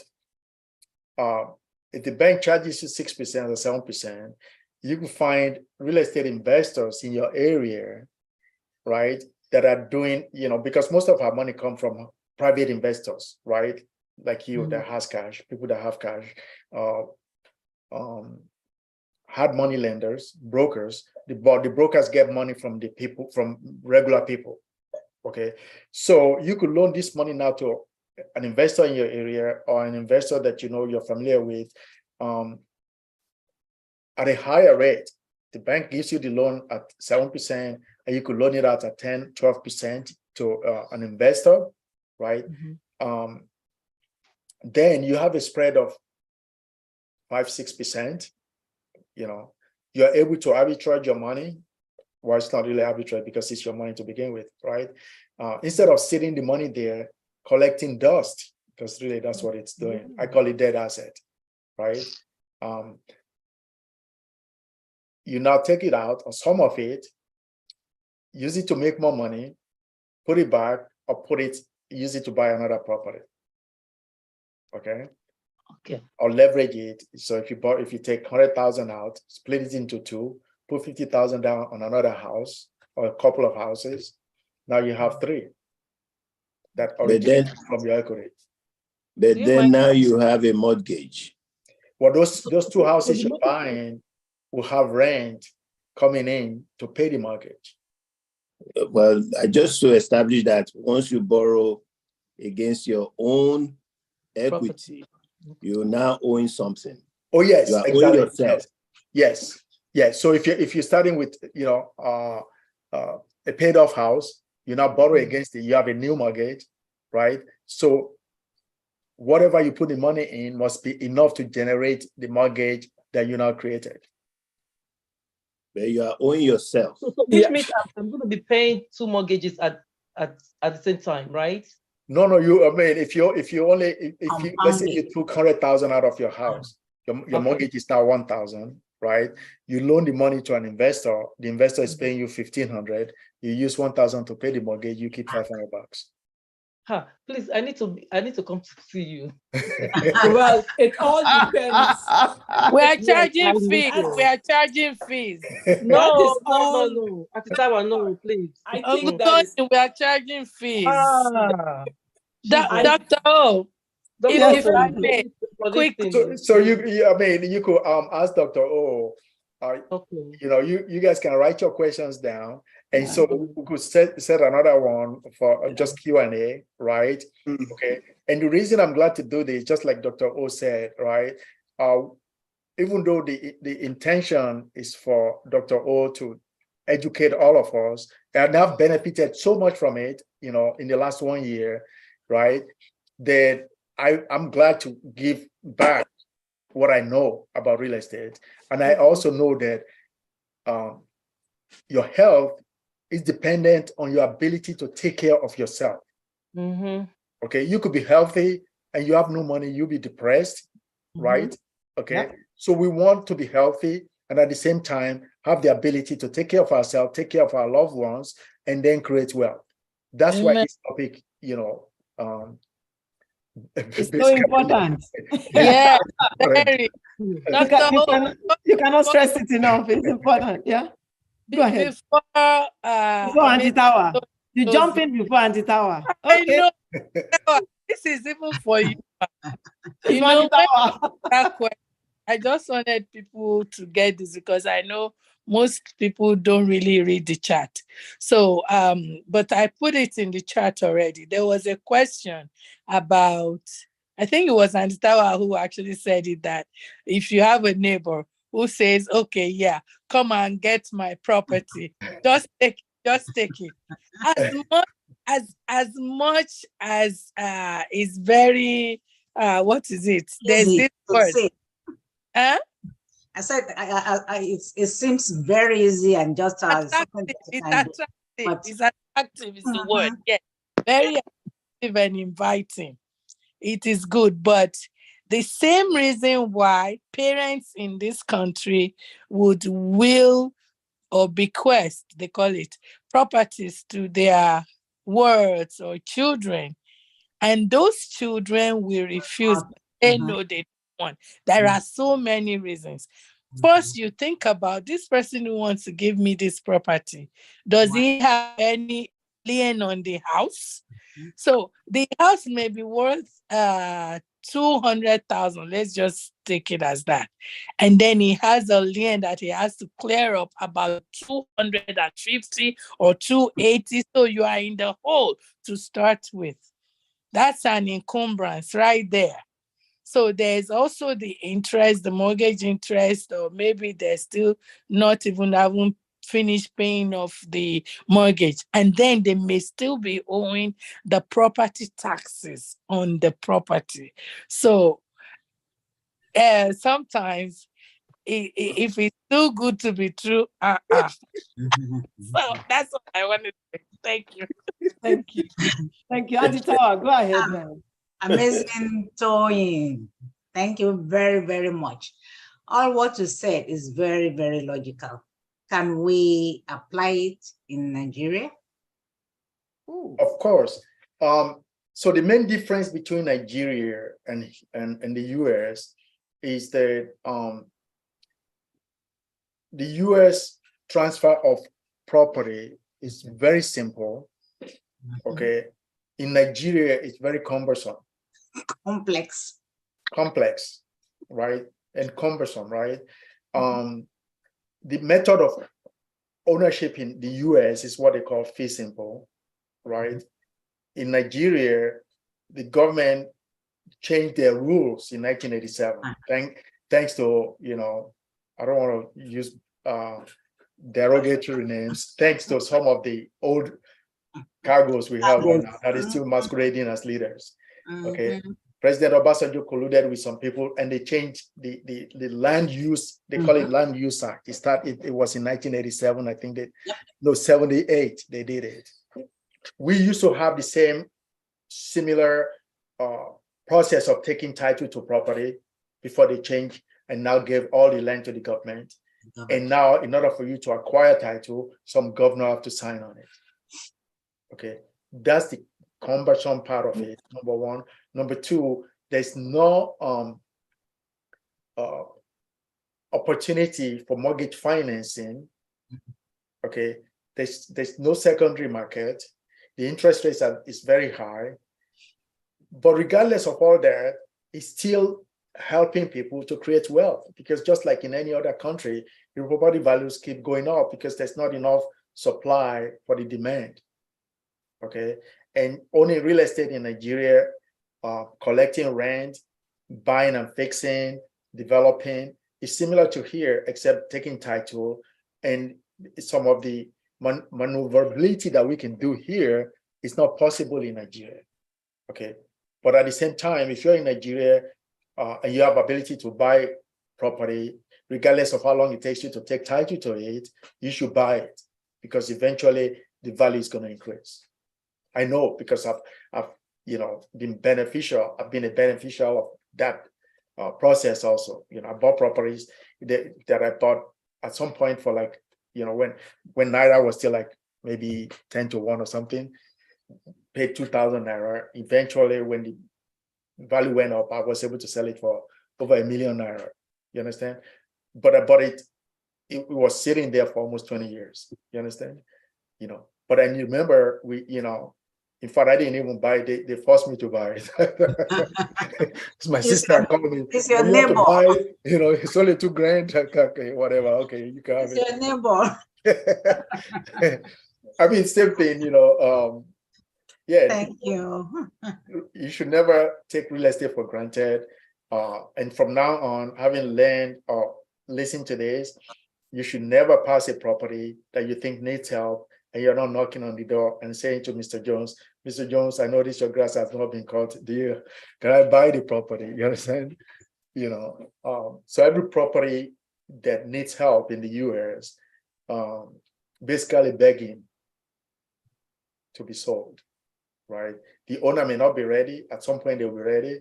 And you believe it or not, at any particular time, there are about 2 million houses in the US that are vacant, sitting vacant. Some are sitting vacant for 5, 10, 20 years, believe it or not. That's true. Some they even forgot because, I mean, the owner died, the kids don't want it, so it's just sitting there. So just to buttress what was said about Nigeria, Sister, Attorney Tinu said, laws are different. Nigeria is just warming up to mortgage policy, leasehold, freehold, 99 years, and I'm familiar with that one, but they still buy. Nigerians buy. See, Nigerians are just warming up to this idea of credit. Everything is, you use your cash to buy. They still buy. So you still buy at 2,000 and sell it at 1 million. Yes, absolutely. So Adetokunbo says, when you see such abandoned houses, how can you contact the owner? That's a good question. So there are databases that gives you access to the owner. But the fastest way is every community has a title company, right? The title company keeps a database of all the property owners, number one. Your local county, right? Hall of records, right? Because they're the one that collect taxes on every property. Okay, you just pick up the phone, give them the address, right? Before they used to give you the address of the owner, because if the house is vacant, the owner no longer lives there, they might have an address someplace else. The county used to give it to you. They don't give it out as much, depending on what county you are, but your title company will probably give it to you. Okay, you could call your title company, or you could subscribe to some of the databases that are available. But your first stop is the county. Okay, and your next stop is, if it's vacant, you send a letter to that property. Hey, my name is Toyin. I'm interested in buying your property. Okay, call me at this number. Okay, so your letter goes to that property. The property is vacant. It's possible the owner has a forwarding address, right? Okay, if they don't have a forwarding address, then the letter will come back to you. Now you know you are at one end. Then you need to figure out a way, okay, how do I find the owner? So you could skip them. Skipping means that, you find out their phone number. You could just put their name on Google, believe it or not. And the Google will pop up their phone number for you. Okay. And because you could get the name from the county, The county will always give you the name of the owner. So put the owner's information on Google. Google now says, hey, Mr. Jones, this is the last number we have for them.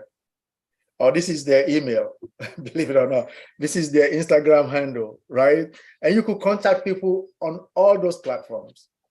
Because if they have a house that is vacant and you're driving by, I mean, this is probably happened to any of you. You're in your neighborhood, you drive by a house, it's vacant 1 year, 2 years, 3 years. Then the next thing you know, some guy is fixing it up. And the next thing you know, it's like fixed up and sold. And you're like, damn. And you happen to be walking by, you ask the guy, oh, wow, what's going on? Oh, we just bought it. How much you pay for it? 200. Really? Your neighborhood is selling for 500. They just paid 2. You understand? So don't ever pass a property that is vacant. If you don't know what to do, find an investor near you. You send it to me. I'll send you the address of the owner, and then you could follow it up. Okay. Fantastic. So that's one way for for every one of you to now know that the possibility exists. Yes. Let Now we me must let me ask one question, please. And this may be academic. Could you talk a little bit about the land patent? Okay. You mean land bank or land patent? No, land patent. I never That heard is. of that. I Okay. just wanted to say also that if you look at the time, I think we'll bring him back. I assure you of that. I'll twist his hand in his busy time. He'll make time for us. By the grace of God, I'll bring him back. I'm looking at the time, but Sister Daisy said in the chat box that thank you. She said, excellent real estate presentation on such a diverse and multi-layered topic. Definitely not enough time for first-time home buyers and or investors. That's what I'm saying. We'll bring him back. She said, Toyin's suggestions to drive around the neighborhood is real. Also, there are property tax sales and foreclosures that present opportunities to buy real estate. So I guess this subject is vast, and you laid an amazing foundation. It's been very educative. And Sister Daisy buttressed that. So do you have a parting word for us? Something for us to take home? So we bring you back next week. So some of my parting words is what I have actually stated. From now on, your thinking should be every time you pass by a property, right, and you notice it's vacant or it needs help, okay, that's some pot of gold for you right there. And if you happen to be the first person that sees it and the first person that contacts the owner, then you get lucky to win that lottery, right? If you own one house, you should consider getting another one in order to increase your wealth, right? If you have two, consider getting one more in order to increase your wealth, okay? Learn as much as you can about real estate, and you don't necessarily have to make it a full-time job to make money in it. Okay, people have this so-called side hustle. Make real estate your side hustle, okay? Learn as much as you can, because it's a side hustle that does not involve you having to go exchange time for money, okay? It might be long-term for you to get money out of it, but once you learn the skill, I call it a skill. Once you learn the skill of making money in real estate, okay, you can never be poor in the US or anywhere else for that matter. Okay, and always realize that whenever you need money, all you have to do is go buy real estate, and the money will follow. But you have to learn the process first. That's another topic. Wow, we're gonna learn. We have to be empowered financially. Yeah. We have to have good health.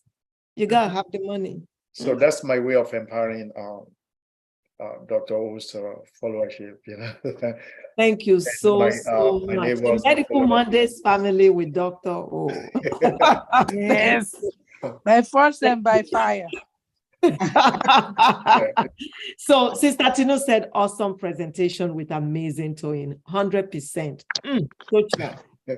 Thank you, guys. Adetokunbo said, thanks, sir. You are greatly appreciated. Thank you so much, amazing T. Thank you, amazing Toyin. I will be on the lookout in my neighborhood. God bless. That's Dr. Fawale in New Jersey. Real awesome, Auntie Oshifade said. Thank you so much. This has been robust. Thank you. God bless you and really appreciate you all. And please remember, till we see next week, be safe. Yeah. You're still out there. Dr. Jagbe, still out there. You have to start your own training camp too. Boot camp. Dr. Jack.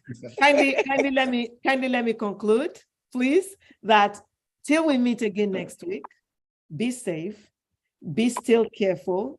COVID is still real, RSV is real, monkeypox is real, and the flu season is still here. Until March,